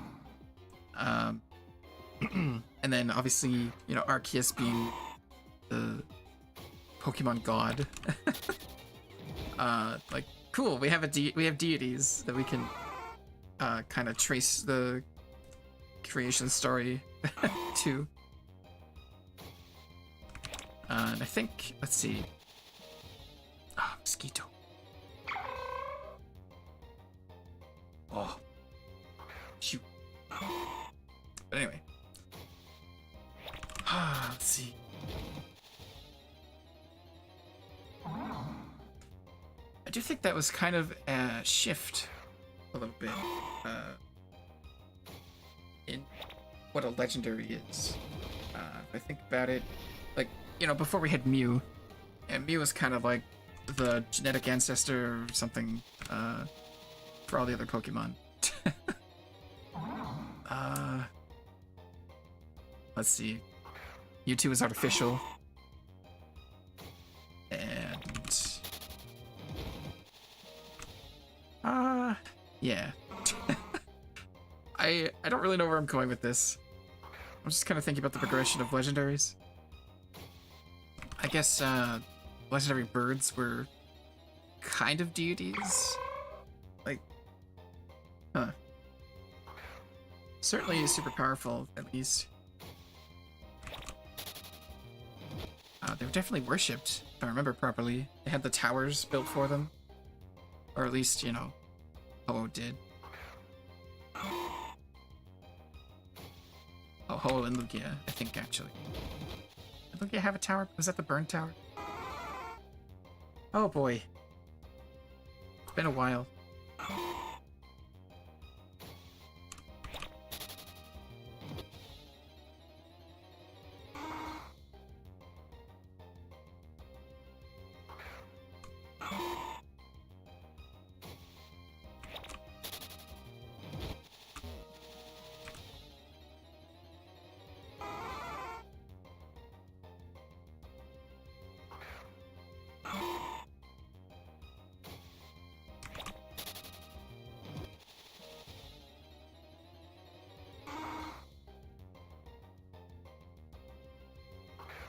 Yeah, so definitely hitting some quiet points here. The Discord I'm currently listening to is a little disconnected from Pokemon at this time. Talk about servos. Yep. Now they're talking about PCBs. Definitely engineering chat happening.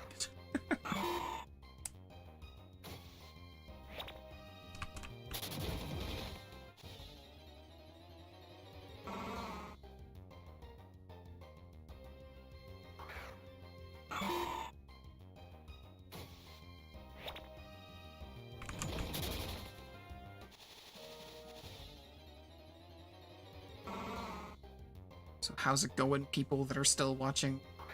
Got 4 concurrent viewers at the moment. What do we still have?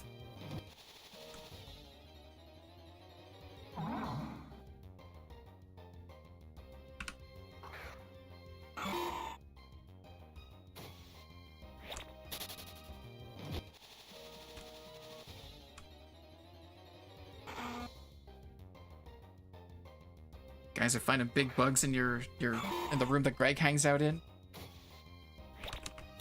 He attracts them. Oh, jeez.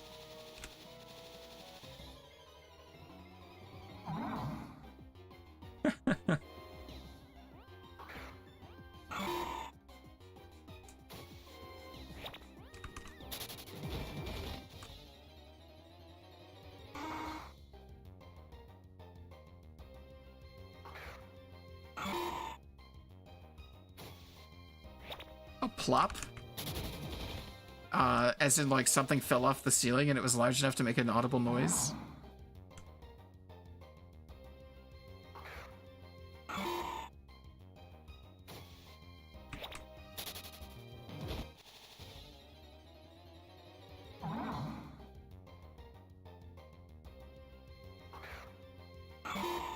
Ah, cockroach.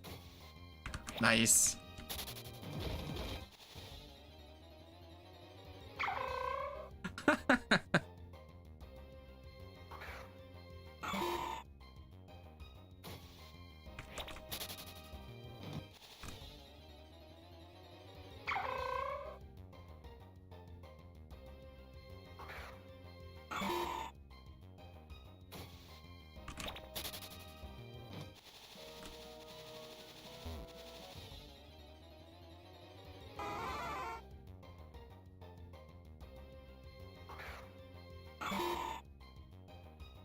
Oh yeah. It was okay. Yeah, it was on campus. Yeah. There was a cockroach that was consuming some like, I don't know, it was like jam or something that had fallen out of gum. It might have been gum. Yeah, either way, there was like some sticky bits on the walkway, and there was just a cockroach hanging out. Like, hey, this is all right. It was the middle of winter. You wouldn't think a cockroach would be outside and alive, but it was.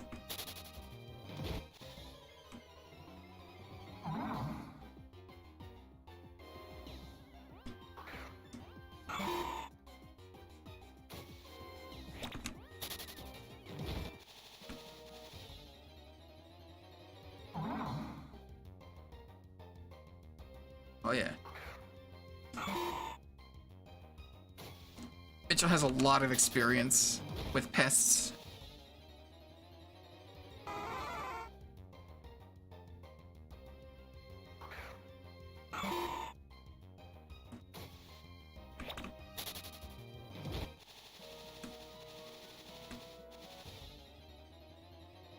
Oh, can you talk about what it's simulating?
Are they thinner than a lightning bug?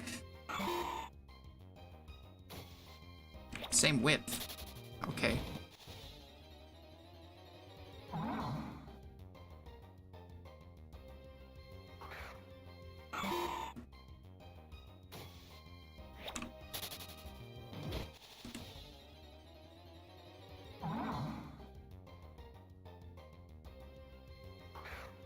Oh. Get some duct tape.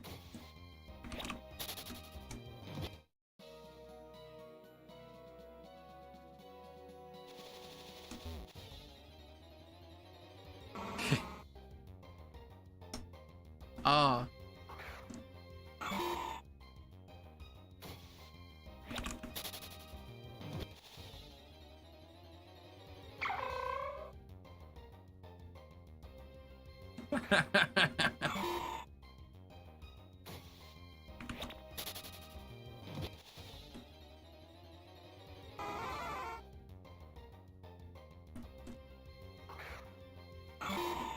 I wonder what kind of experience this is for, like, people on the stream just hearing my reactions to your guys' conversation.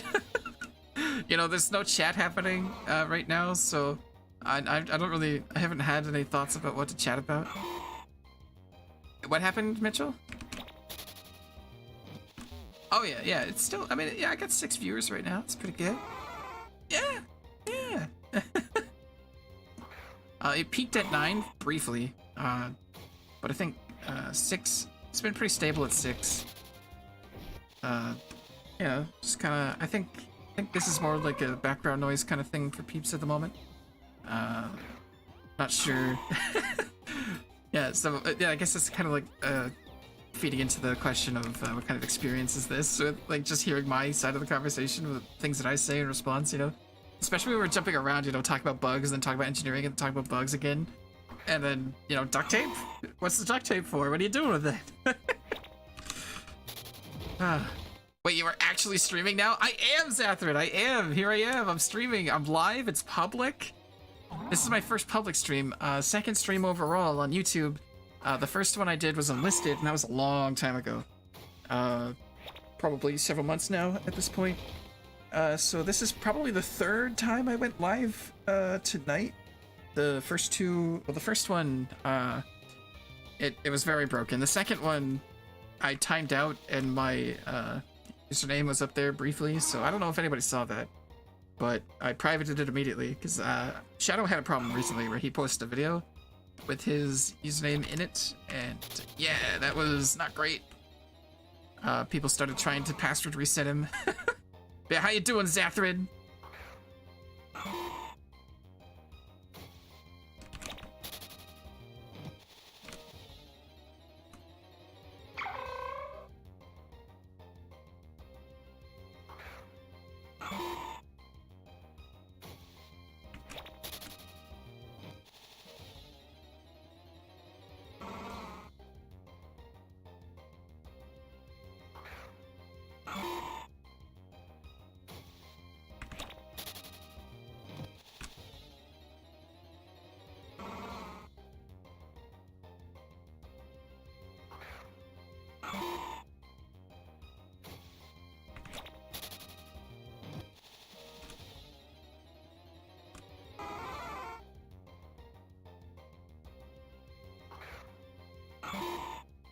Dang.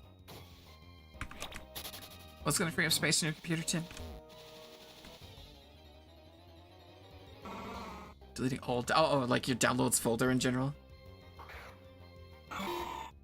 Well, yeah, not the whole thing, but...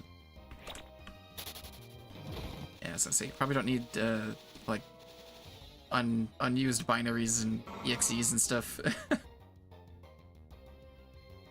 just kind of sitting there. Doing okay, says Zathrid. I'm at work alone and it's kind of busy, so I can't play tonight. Dang, man.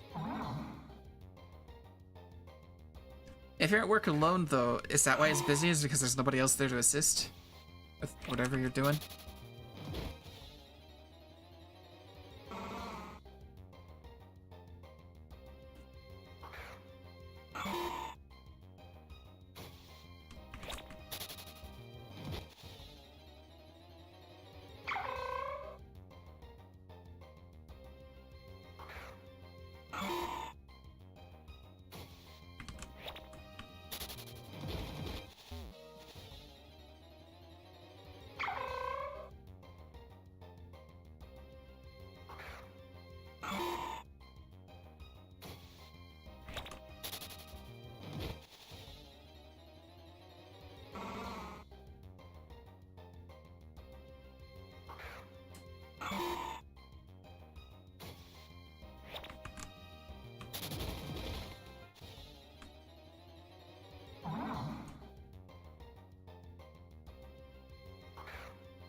Now, is that a pun, Tim, or are you shopping? Is that what you're telling me?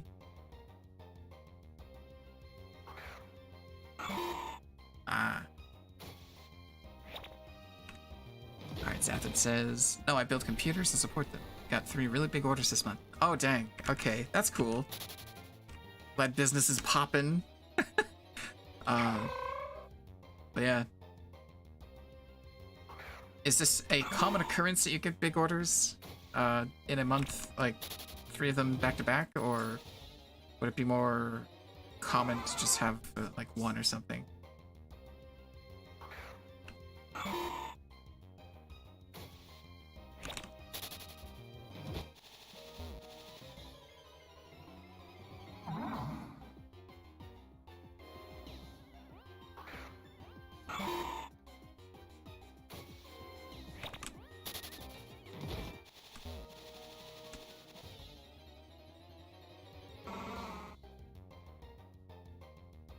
Yeah, I mean, you know, it probably has like a certain zen to it, building computers. Just like constantly. Probably get really good with those little tools and stuff. And just, yeah. The, oh my god, the USB 3 header, yeah, that's...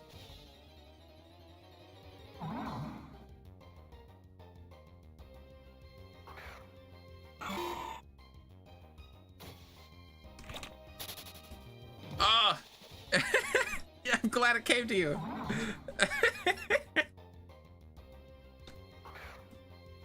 Yeah.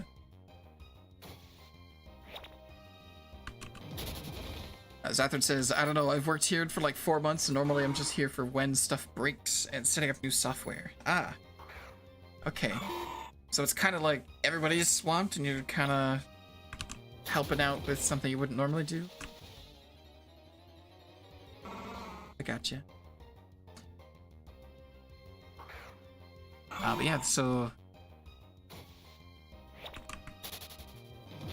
Huh.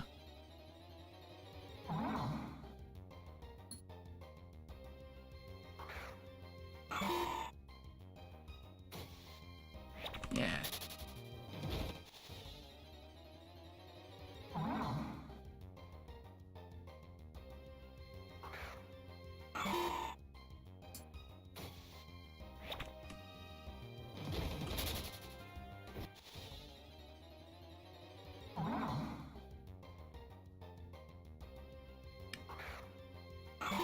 Is it a website that has some sort of form, or are you saying it's like constantly loading a new page?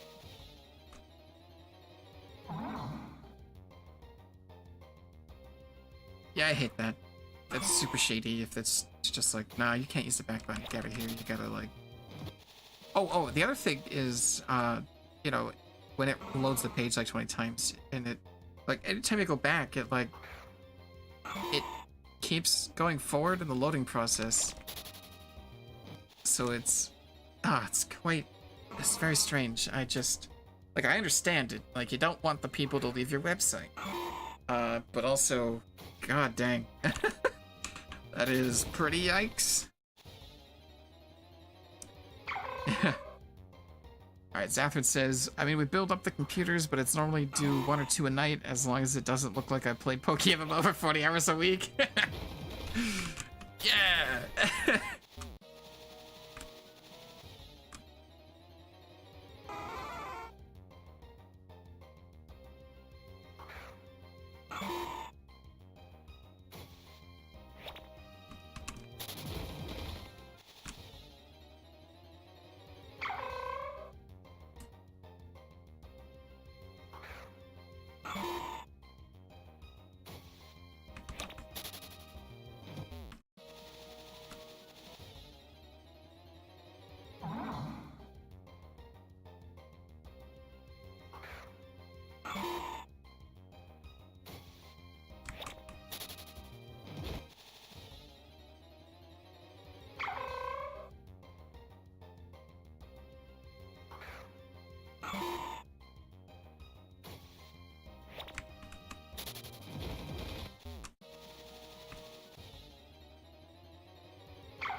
Ah, I am 30 seconds away from hitting 2 hours on this instance of the stream. Probably why I'm kind of running out of things to say and just kind of playing the game. And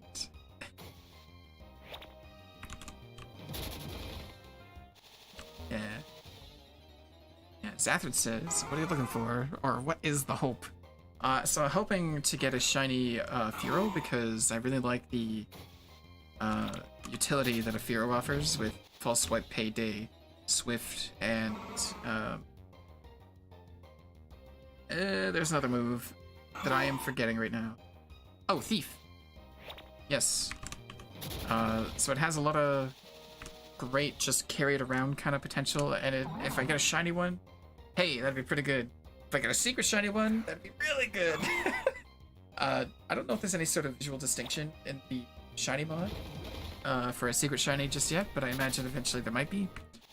And you know, I want more things I can kind of carry around, like, you know, this Claydol, I really like it because I think it's the only Pokemon in the game that can have Teleport and Dig.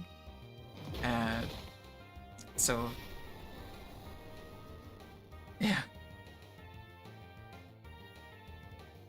Yeah.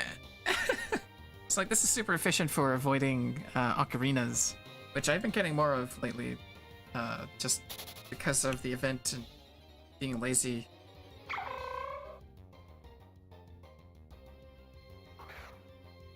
Yeah.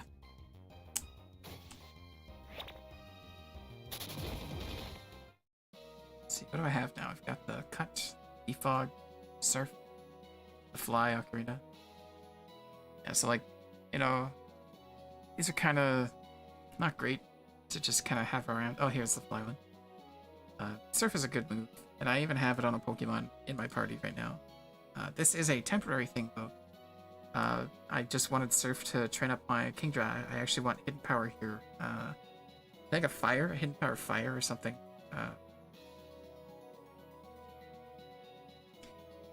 Beyond hidden abilities for alphas, the alphas they obviously have that unique cosmetic look to them where they have that red glow.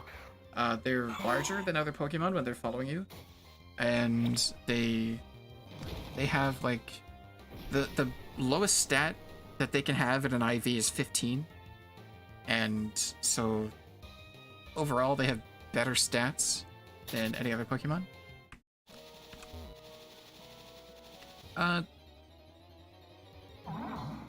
No, alphas are brand new. They were just added in the game with this current 10-year anniversary event. And you can only have one alpha per type per character. So what that means is you can only acquire one from the wild per character, per species, right? But you can buy them off the GPL, so they're kind of quantity limited, and they have good stats. So, also they have hidden abilities. Excuse me. So, and this is kind of the first introduction of hidden abilities in the game for players to actually get a hold of. And that's kind of, so, you know, that's kind of driven their stuff. Yeah, so you can actually breed an alpha with a non-alpha, and it will result in a non-alpha Pokemon that has the hidden ability. And that's actually ideal for PvP. In that case, you know, you would, so if I fly over here real quick, actually, I'm gonna take a break from this this scene here.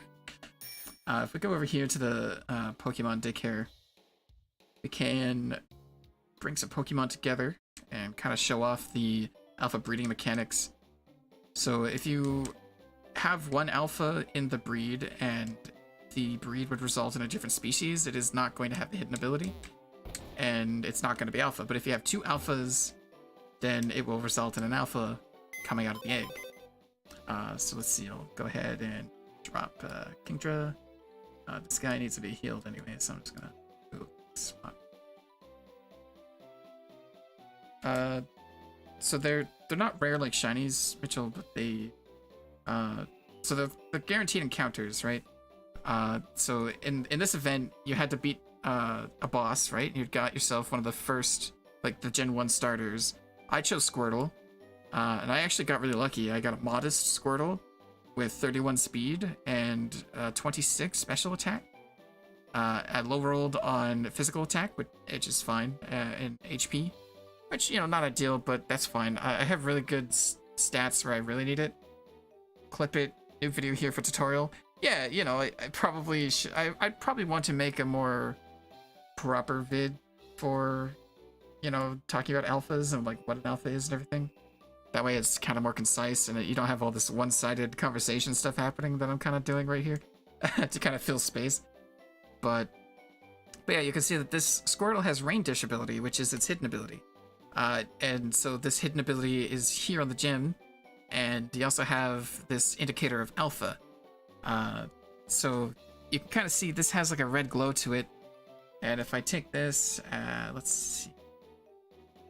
I don't know. So I have a mail here. I don't put these in here. So, oh, I should get a normal Meowth to compare the size. So here we go. Where's my mouth? There we go. We got. Take this one. All right, let's find a good spot where there's not too many other people. Right here. This is great. So this is what a normal Meowth looks like, and then this is what an alpha Meowth looks like. Boom! It's big. It's much larger, and you can kind of see this Leafeon over here behind Trainer Ashen. That is an alpha. You can tell because it's enlarged. So like Eevee is an alpha that you can have, and here's an alpha Eevee. Kind of. Yeah, it's huge. It's and here's what Squirtle looks like. Look at this thing. So yeah, you know, definitely strange. The coloration seems to be the same out here, so you don't get that red glow or anything as it's a follower. But yeah, if we come over here, we can see the. Oh, I should grab a Ditto to kind of show that off. Okay, let's see.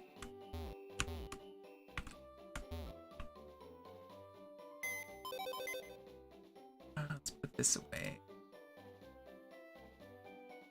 Want a Ditto. Let's put this in here. I want a female field egg group on. Yeah, that'll do. I think that's field. Might not be. We'll figure that out. So yeah, let's talk to this man. If we look here at the breeding mechanics of the alphas, naturally, there we go. So we have these two that cannot breed because they're the same gender. That's that.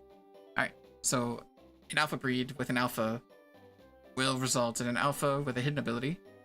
And you can see, like, it still follows the same, like, species mechanics where the female is what determines the species. So if we put in a ditto here, then we get a non-alpha hidden ability meow. And let's see, put this guy, and we swap that. This.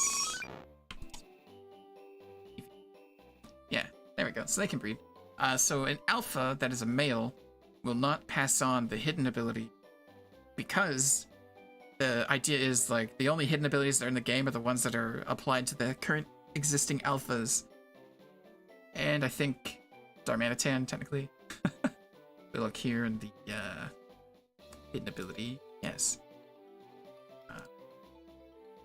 Yeah, so Darmanitan has its hidden ability now also, which it should have had a while ago because they appear with their hidden ability outside of the ruins in the desert. But yeah, so anyway, the what have I not covered here? So I covered a Ditto and an Alpha, creating a non-alpha hidden ability mon.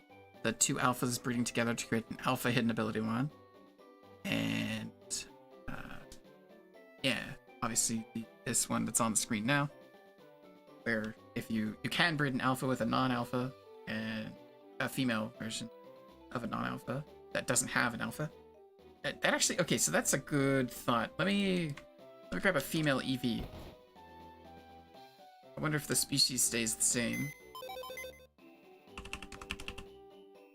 Haven't. It's a female. No, I can hear you guys in Discord. The stream cannot hear you in Discord though.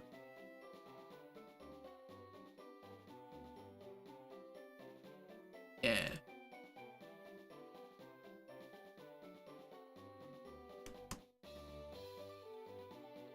This is the thing. Yeah. Less toys takes up so much space. Right here. Yeah. You know what? I'll probably go in here and I'll make a marker. There we go. Stream marker added. Markers appear in the video editor after your stream ends. Yes, good. Okay. So I can reference back to this and actually create a proper script. And I can probably grab clips from this also, I guess. Yeah, that might be good. Although I don't think I have a local copy of this. I might be able to download it from YouTube, I'm not sure. Learning. Here we go, we're doing it. Oh my gosh, psychic training mask? Hold on, this has gone down a lot. Oh my goodness, there we go.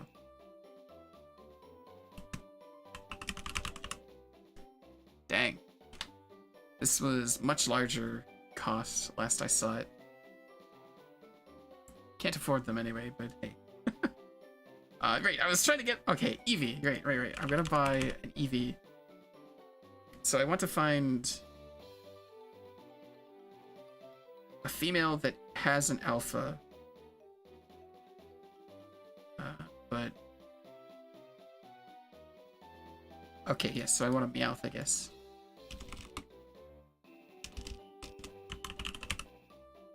So this will be interesting. If I buy this random female Meowth, then I can put away this Meowth. And I don't need the Tepic anymore. Grab this to the party. So let's test this. If you breed a male Alphamon with a female non-Alphamon that has an alpha, what happens?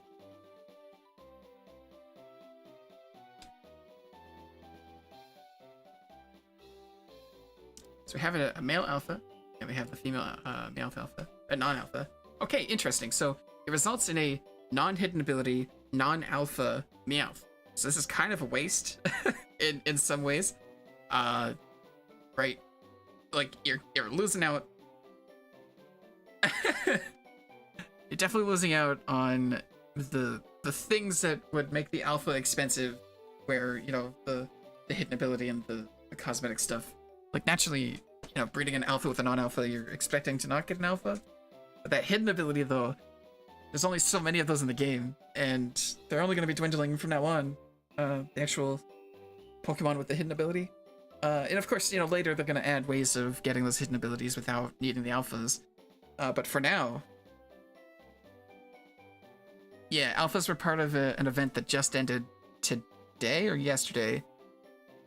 Yeah, I posted about it in the Pokemon chat, or Pokemon channel. Pretty sure, anyway. Let me look at that. Yeah, look at that. 10-year anniversary event is here, 6/23. And then I was talking about the server being full. Good night, Sarah. So yeah, 2 Eevees will work though.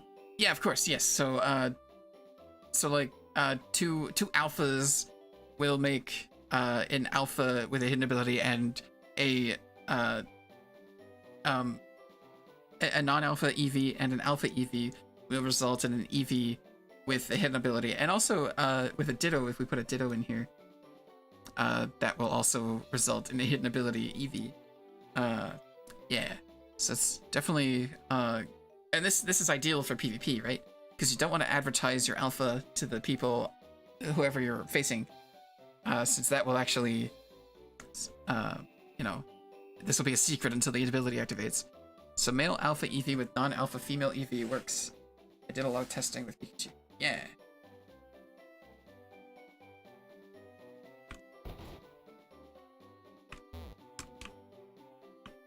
I gotta put these guys away.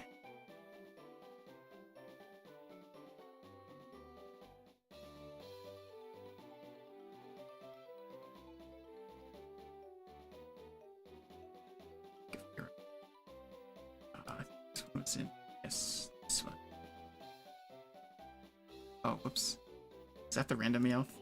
Yeah, this is the random Meowth. I just kind of bought. It's modest. It's got a 30 HP. Eh. Oh, wait. Does that pick up? It's Technician. Yeah. Wait a minute. Hold on. The leg moves. Yeah, it was caught random. Alright.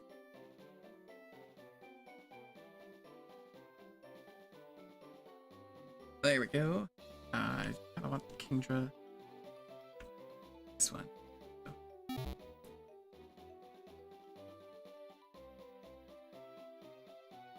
Alright. Very good.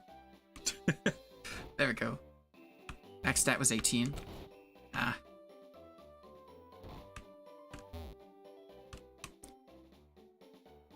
This might be a good time to try out, what was the route number? It was 225. Let's go see what's going on Route 225 for Fearos. Maybe there's more enticing Pokemon over there. Like, Pupitar's pretty cool. But I don't really want to throw, or, yeah, I'm not really interested in throw a sock, but 225, that's 224. 25 is here. Oh, I think there's Weezing in this area, which is very scary because I wouldn't be able to switch to the damp. So if I found a shiny Weezing, I'd have to Master Ball it.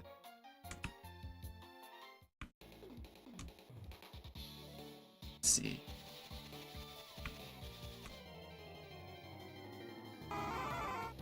They're funny Fearow. How common Weezing are right here. 227. Okay, not in this one. Okay. 227 is where the Weezing show up.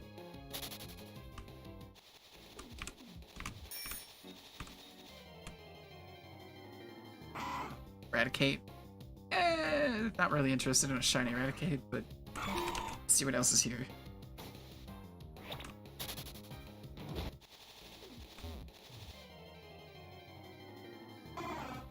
Oh, a Spearow. Interesting.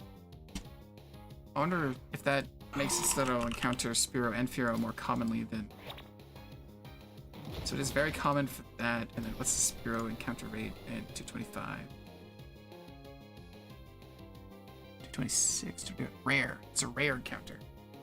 That probably is not enticing enough.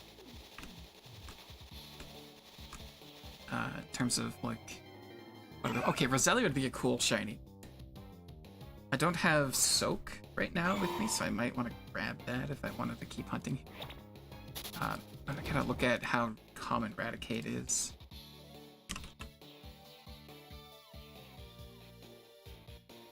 $225. So Horde. Oh, got Horde encounters over here, and it's an uncommon. Okay. So Fearow, Spearow, Roselia, and Raticate. It's just Raticate. What kind of coloration is Raticate?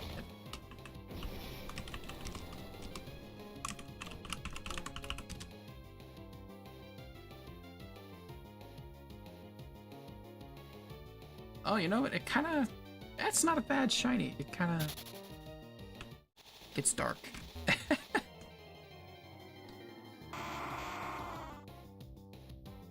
Graveler. I already have a shiny Geodude, so I don't... Not that interested in a Graveler here.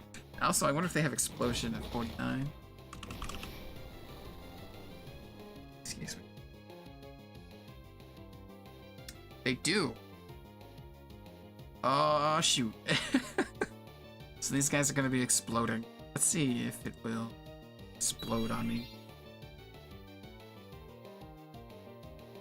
It's rock blasting. Yeah, that's alright. Got it here.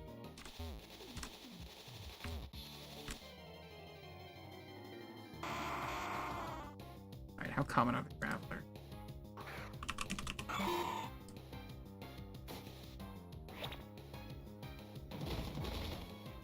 Uncommon. Alright. The good news for that is that I can switch to the Quagsire, which is the dampened one, so I have damp on it. Has Yawn. Oh, that's actually really good to note. If I find a Roselia, I can put it to sleep. Roselia might take out the Quagsire though, as it's kind of level 53. It is EV trained to be bulky, so it wouldn't be that bad. It does have a modest. Eh.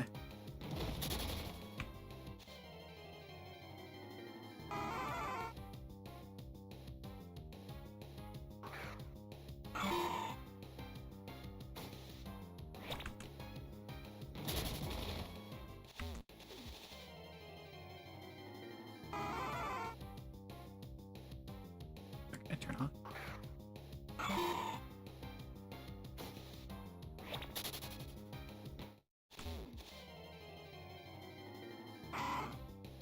Okay, there's the first Horde pound of Raticate. It's probably not too common or bad for my,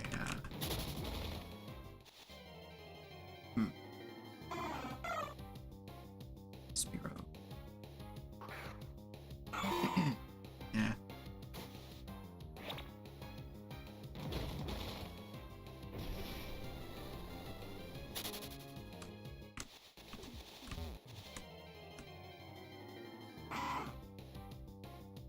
Think maybe the other location has more enticing Pokemon as shinies.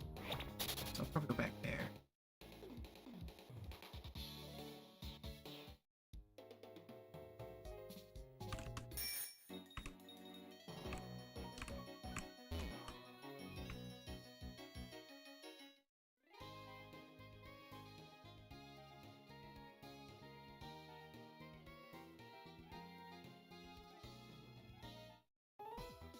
Black City is super convenient. Mitchell, this is another thing that's been added to the game if you direct your attention to the stream. They added Black City finally, which you can fly to in this location here. It was this area that was not implemented. Yeah. So, you can walk to Abundant Shrine a lot easier because it's just to the north of Black City. So, you know, I mean, you can just fly to Abundant Shrine after you go there the first time. Oh, there's a Pheno. Route 14 Pheno. Hold on, I gotta call this out. I'm not in global.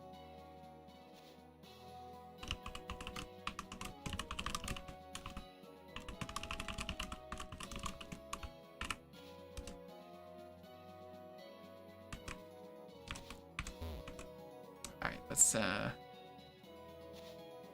don't need a repel. It's fine.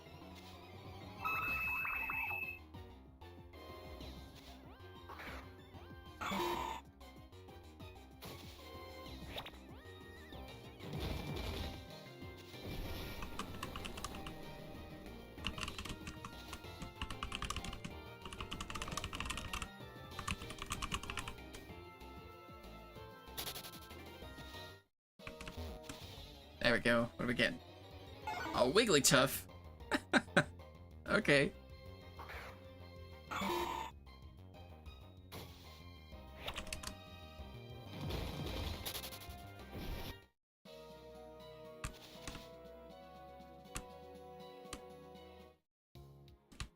Right. So, going back to Furo.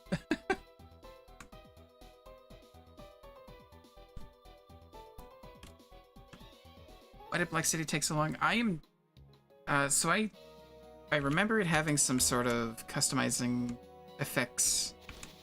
Can't exactly remember what was going on, but I'm pretty sure it had some things that change over time. So if you notice, if you talk to the NPCs that are inside of Black City, a lot of them are just not developed in terms of like they're doing things. So I think there is some sort of online interaction component that would alter what the city had to offer. And I can't exactly remember what it was, but yeah, it was certainly unique and interesting, and I think that's why it took so long, is because they just had to figure out what to do with that. And I think this is an okay place to be in, just have it as a fly point. And yeah, I don't know. I bet you they have a plan for it at this point, but it's not ready yet. Or it is low priority, and so they're probably putting it on the backlog.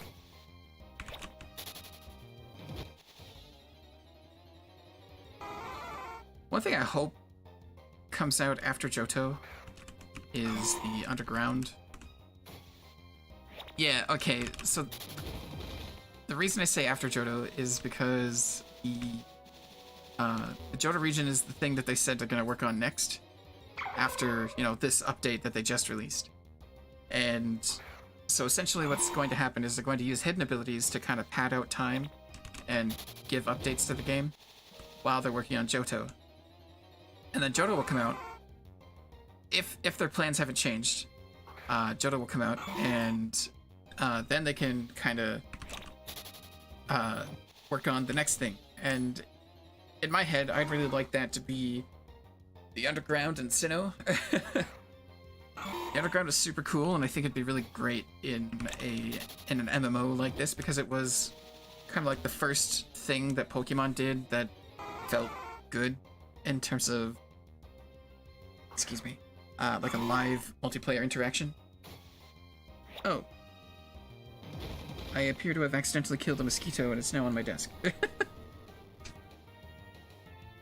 Or maybe that's where it went. I tried to grab it. Aw, dang. There we go. I want Unova to do a randomizer of it while I wait. Oh, okay.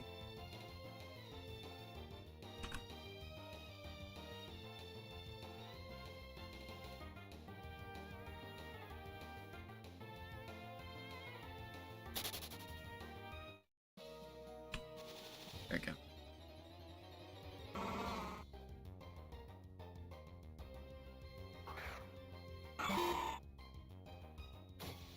See, the stream is now up to 2.5 hours. It's almost 12:30. Wait, did I actually like? Oh, okay. Almost aligned with the time. That's pretty cool. I guess I must have started this right at 10 o'clock, pretty much.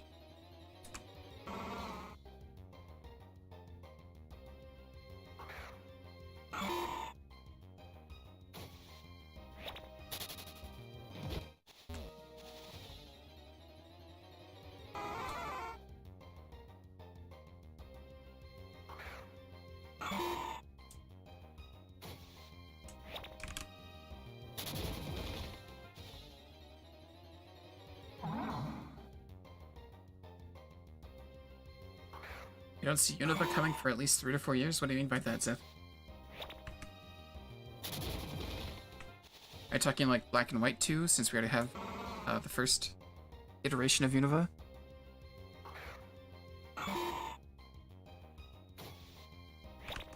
Or do you mean like kind of like an alteration to how the map is, giving access to more locations? Which, you know, came with Black and White 2. Or do you mean like Gen 6, the next generation, which... What was that one called?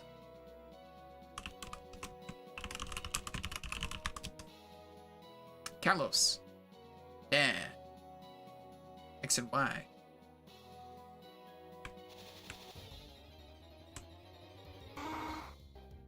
Oh yeah, there's Gligar here. Those are nice. Meant Kalos. Oh, okay, yeah. No worries, man. Easy mistake to make. You know, I had to look it up to figure out the, to remind myself what the name was.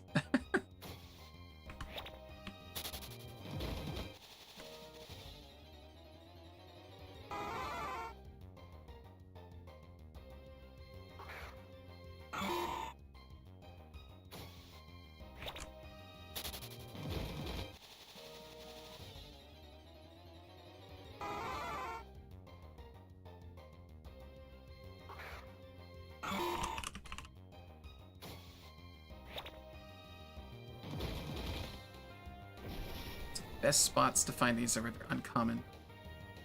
They are uncommon here. Okay, wow. Oh, and the dark grass. Okay, they're uncommon in the normal grass too. Alright, cool. Optimal single encounter location, I suppose. Shiny Gligar would be nice, I agree. Shiny Gligar is a very good shiny.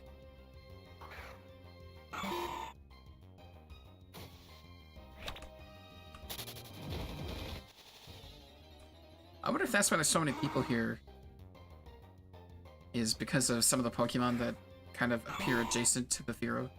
I imagine they're not here for shiny hunting Fearow like I am. But yeah, shiny Fearow, shiny Pupitar, shiny Gligar. Those would all be really good.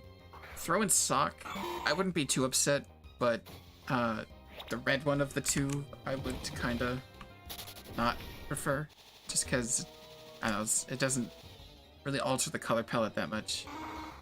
Oh, is this like a nighttime? Oh, is it a daytime, nighttime? Hold on. Gligar. Let's see what time, if it has like a time stipulation. Okay, there we go. Okay, no, there's no day-night kind of thing here. Alright.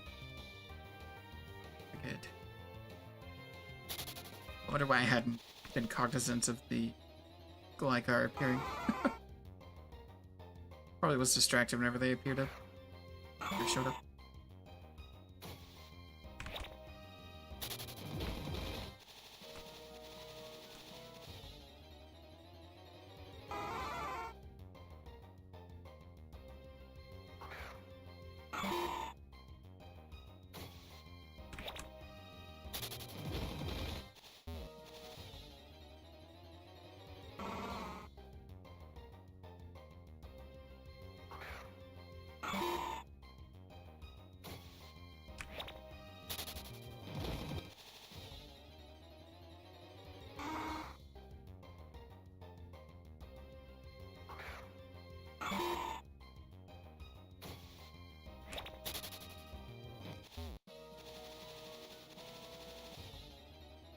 Oh, they're cranking their hog down in Virginia.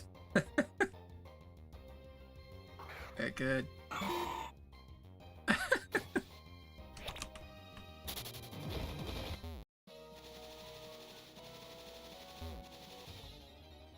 Yeah, okay, so I used to live right up against the road. Thank you, Sour.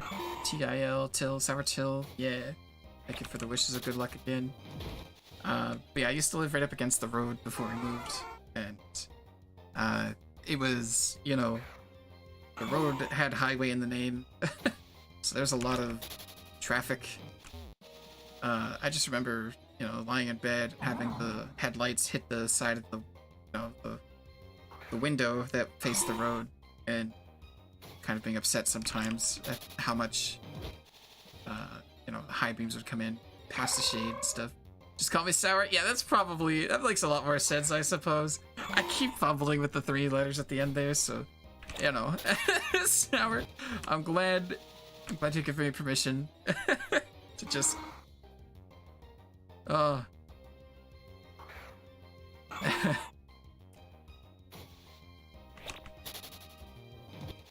Oh, jeez. Yeah, so, oh, here we go. This guy is a soccer throw. It's throw. All right, I gotta remember. Throw, red throw. Yeah, don't want that shiny. I prefer the others that appear here. I know. I've now that I've declared that I do not want it, the Pokemon, you know, the universe will decide I will be getting that one. Ah.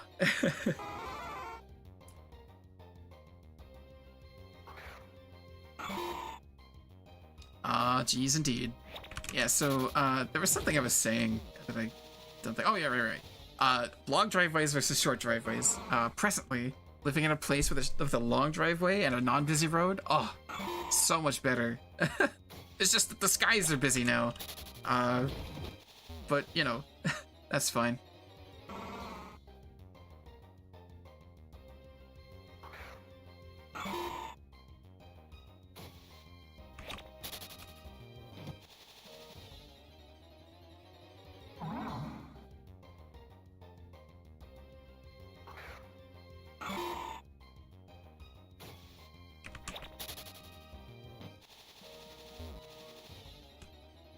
How is it the second time with the delay? You know, you get to hear it the first time in the Discord, and then you get to hear it the second time on the stream. You know, how is that, Tim? Pretty good? Very good. All right. Yeah, if it ever gets annoying, you know, just let me know. I'll mute myself.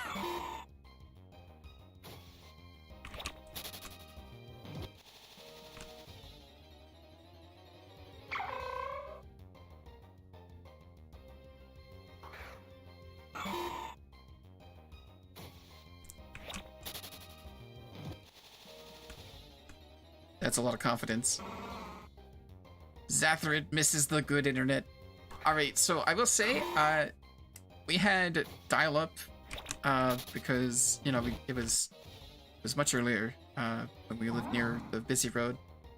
But now we moved and we had this crazy new technology called DSL, which wasn't all that new. And we still had it up until, this year, where we didn't have access to anything else except satellite. And then now we have fiber, which is pretty cool. The infrastructure investments have been paying off for, you know, me in particular in this case. Because not only do we have fiber, but we also have now different choices, which is pretty cool. I mean, there's only really one choice, right? There's only one fiber supplier, or provider? I don't know what to call it. Provider probably sounds better. Because it sounds like the way that the funding, the like investments in infrastructure work is that areas that don't have the stuff have like a pot of money, and whoever wants to put the thing in that area gets that money from that like pot, I guess, and then it's gone. You know, everybody else that wants to come in has to fund it themselves, which isn't great, but it kind of makes sense, I suppose, in the sense of actually getting the areas to have access to things before we, you know, increase the options. But yeah, definitely very nice having fiber internet. The ISP, it's a smaller one. Let me see. It's called like Premium Choice.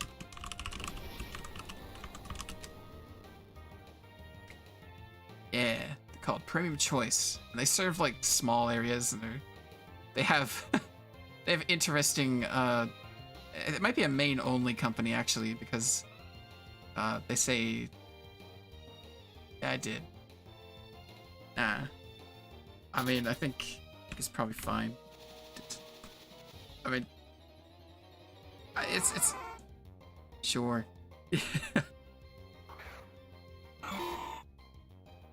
Yeah, I mean, you got an entire like state. It's fine. I mean, yeah, you know, geographically I did. Just saying, you know, Petrowski narrows it down even more. It's pretty crazy. I suppose, yeah, true. Nah, it's fine. I have 3 concurrent viewers. Oh, 2 of them are you? Oh no!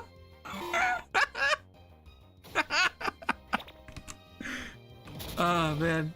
You're like, that kind of reminds me of those wholesome memes where, you know, you have like the child who is streaming forever, and they always have like 1 viewer or whatever, and it turns out it's the mom or dad or something. Yeah. Very wholesome.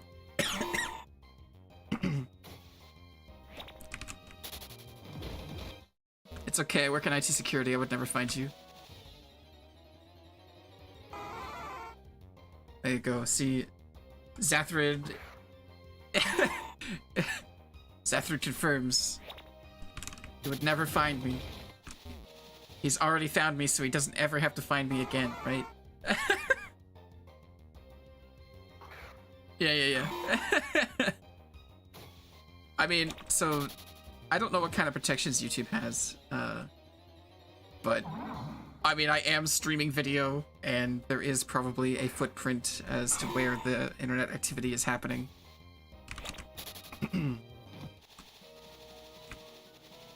Yeah, you know, I mean, it's whatever.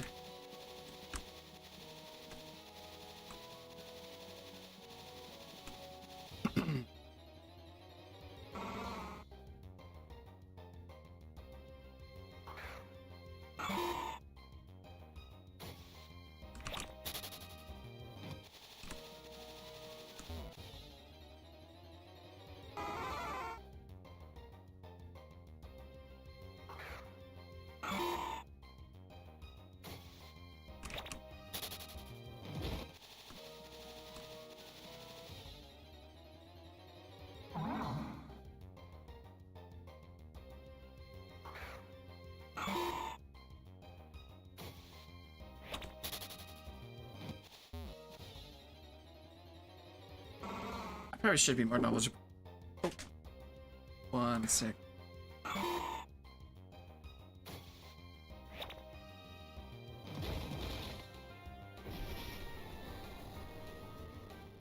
Yeah.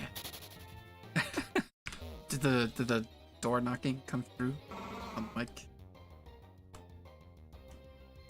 Alright. Yeah, it might have been stopped, because the mic's not pointed over there, and also I have that, you know, the noise gate.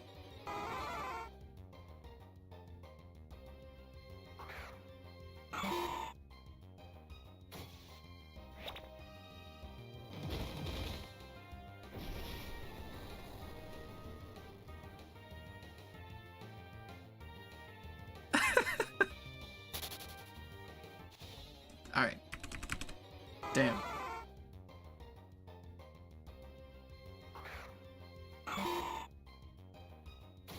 If I had to guess, it's probably easier to find for Pokemon. Yeah, probably. Than YouTube. Sounds like a lot of effort. Yeah.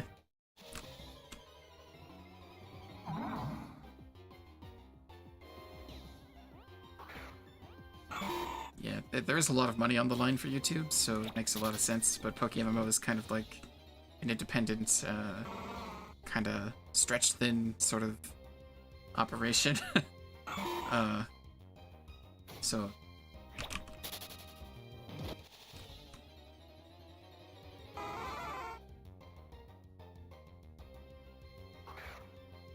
Wow. That's unfortunate.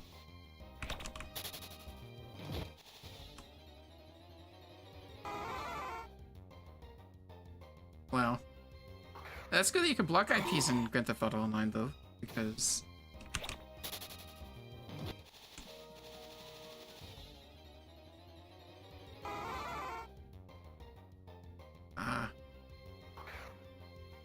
Yeah, sounds like they, the GTA team needs to maybe put some effort into stopping that. They don't care? Okay. Yeah.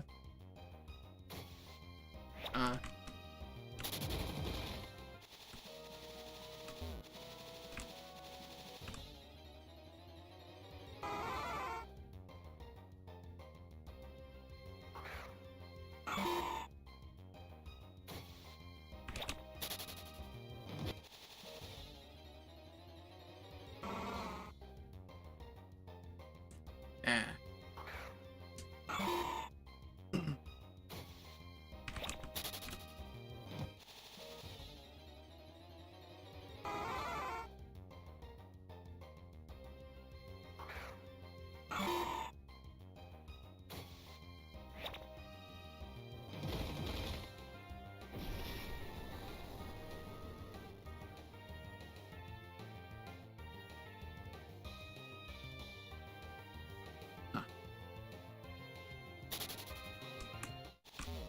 So I think,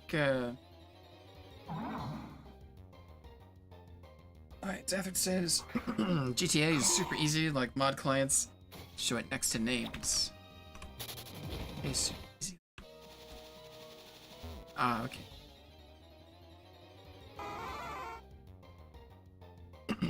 Yeah. 8 years old, okay, so it's been kind of figured out then, huh?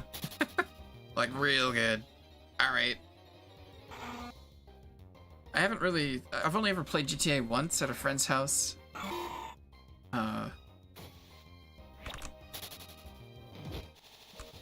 Yeah.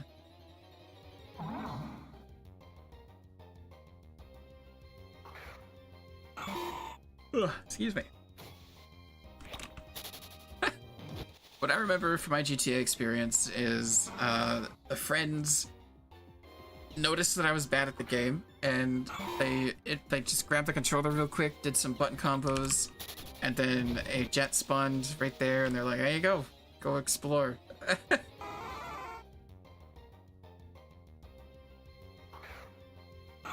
Ah, okay.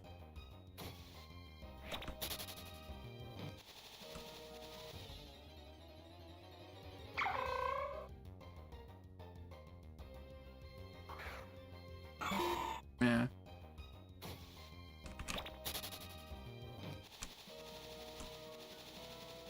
See, this, the other thing that kind of makes me bad at GTA, like more bad than other people probably, is that, the crime aspect of it doesn't really entice me. Yeah.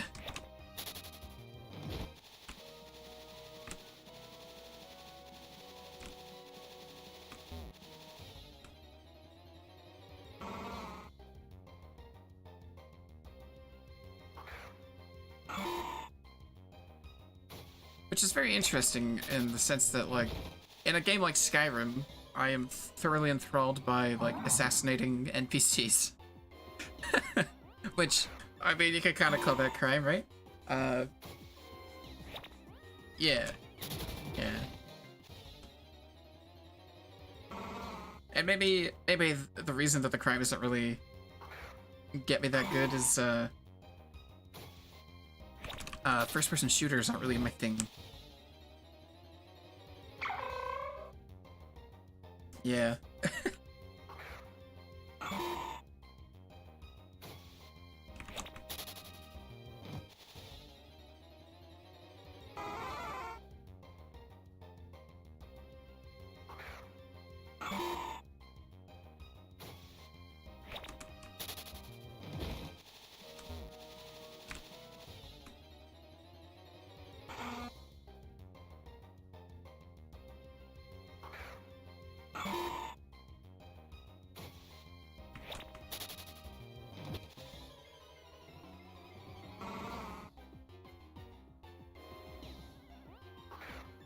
I think I'm gonna go until 1 a.m. and then stop the stream. Because that'll be 3 hours. Seems like a good amount for kind of like a impromptu debut with, you know, a lot of problems. Yeah. Oh yeah. It's definitely... It's in a pretty good state right now. I think the problem is the recording settings have to be messed with compared to the the streaming settings, because I want OBS to have like a profile for streaming and a profile for recording, because the audio, I don't want it to be all on the same track when I'm recording, because I want to be able to mess with my voice and have it be independent of the game sounds. But when you're streaming, it only streams the first channel of audio, so you have to mix them. Otherwise, like that was part of the problem that I was having earlier in the stream, was that, you know, certain sounds weren't happening because they weren't on a mixed channel. Yeah. So that fixed that problem at least. I'll be here till 6, says Zathrid. Are you planning on streaming more? I'll definitely do more streams from here on, but not tonight. You know, after 1 a.m. I'm going to stop. And I mean, obviously, that probably makes sense to stop at 1 a.m. and not do any more tonight, but hey. Yeah, definitely planning on doing more streams. I'm thinking about maybe moving the Hoenn playthrough series, the Berry MMO, whatever you want to call it. Yeah, that might become like a stream thing. That way I spend a lot less time editing it, because it's, you know, it's kind of like, I could just fill time between proper videos with that. And that's pretty easy to just kind of put the stream up. Yeah.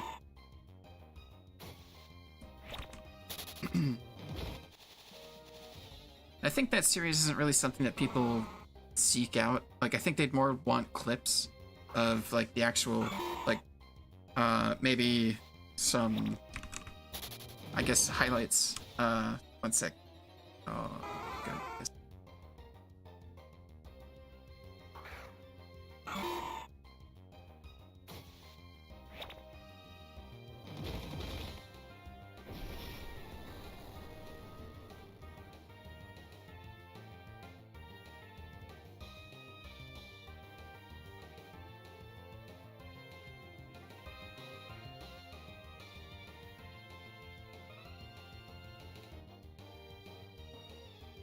Alright, I'm didn't mute myself on Discord again.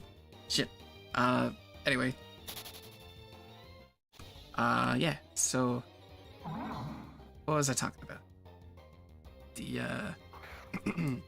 right, the plans. Plans for streams, yes. Plans for streams. Alright, let's see. Zathard says, when I was using OBS, I had multiple audio sources. Oh, really? I was using OBS. So did you have them separated on different channels so that you could edit them independently of each other?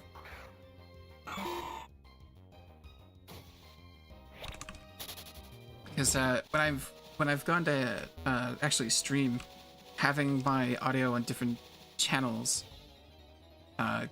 caused it to not fully come through on the stream. But when I mixed the channels, it was happy. And by that I mean I put it all on channel 1.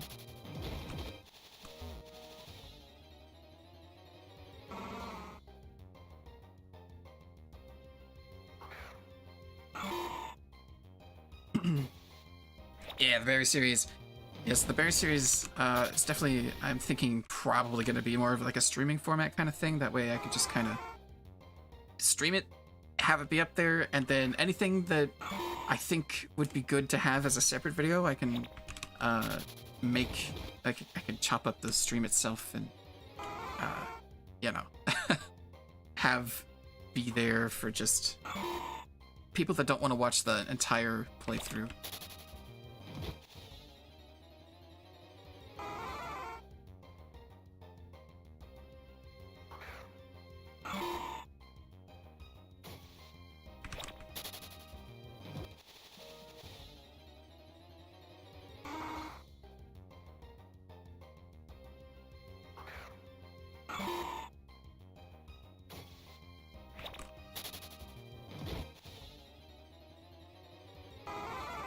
Oh yeah. I did not mention that I had no boost for those shinies. I do have a boost right now, actually. I have donator status active at the moment, but yep, the 2 shinies that I had were without any boosts. One of them was a single encounter rock smash thing, I'll DM you my settings. Okay, that sounds good, Zathrid. Cat tree cam in a corner. That's pretty good. So, yeah, the first shiny I had though, the shiny Curly Doll, was a Horde shiny though. I was doing the hordes in the room with Volcarona. Is that a little weird? Volcarona.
You're like 2 steps spread over an entire 12 minutes, Tim. I can't imagine why you wouldn't. Nobody cares about me. They all want my cat. Alright, to be fair, Luna's your cat, right? I'm pretty sure it was Luna. Luna's a really cool cat, alright? I actually just rewatched your short on your channel yesterday, the day before, where she was kind of digging at that little bubble window thing on the backpack. That was really nice.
Oh man, here we go. Home stretch. 5 more minutes in this. Then I will feel accomplished for having reached 3 hours. And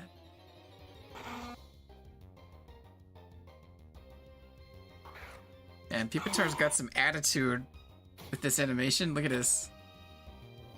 The like head shake, like yeah.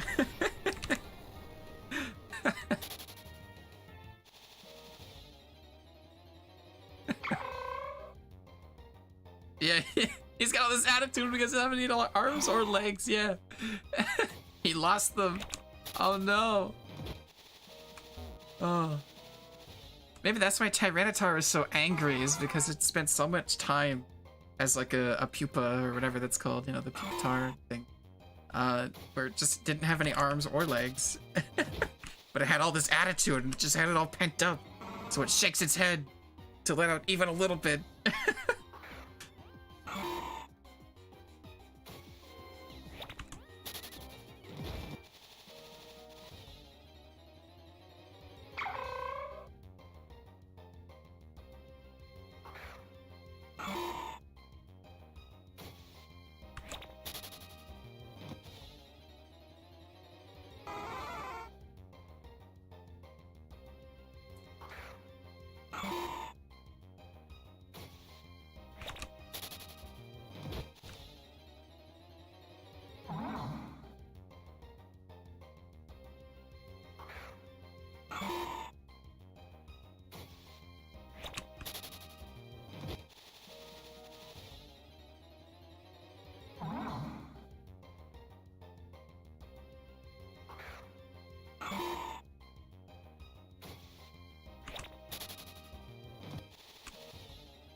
Cody! Just in time for the end of the stream. Don't worry though, no audio is coming from the Discord stream. Yeah. Yeah, I'm going to 1 AM and then I'm stopping. Okay, MMO. Yeah. Posted the link in the Akos Tacos group chat. And it is still live. YouTube stream, yeah! Yeah. So it's really cool. They get a one-sided conversation where it's just me participating in the conversation. And anytime... Well, of course, you know, I've been trying to reply to chat pretty well, because I actually had some people that were saying some things that were pretty cool. Thank you, guys. Yeah. Although there's only 2 concurrent viewers right now, so I don't know if any of them are left.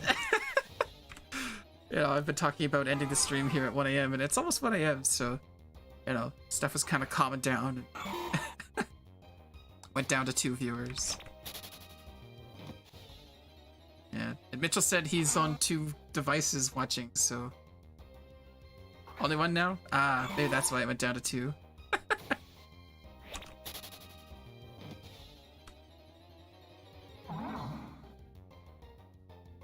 Good luck, thank you! I am not really sure how to say your name, my guy. I apologize, but I'll give it my best shot here. It looks kind of like Kai Doen? Kai Doen? Something like that. My apologies.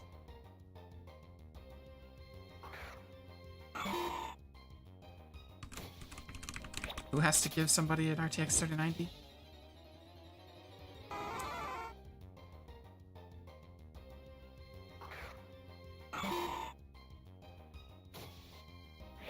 Oh, shoot.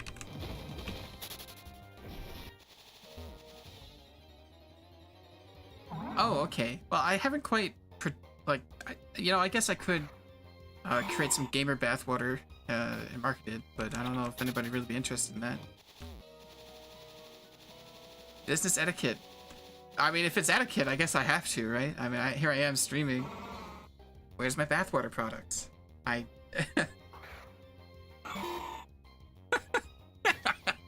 Okay. Graphics cards for bathwater. There we go, you know. What a note to end on. Because it's 1 AM. Yeah, you're telling me the facts. Right. I get it. But yeah, I think, you know, probably a good point to end right here. Before anything else very strange comes through. Yeah, so, thanks for watching, everybody. Thank you for your wishes of good luck. And hopefully you all have good luck with the various things that you're hunting. Yeah, so I don't know if I should wait a bit to like hit the end stream button, because when Petrowski ends his streams, they're rather abrupt, right? It sounds like he's like still talking and he just hits the end button and it's like gone. And I wonder if that has to do with the whole delay. So I'm just kind of like padding right now, saying words to try and kind of trade. Oh, there we go. Zathrid will trade shinies for bathwater, Cody. Very nice. Yeah.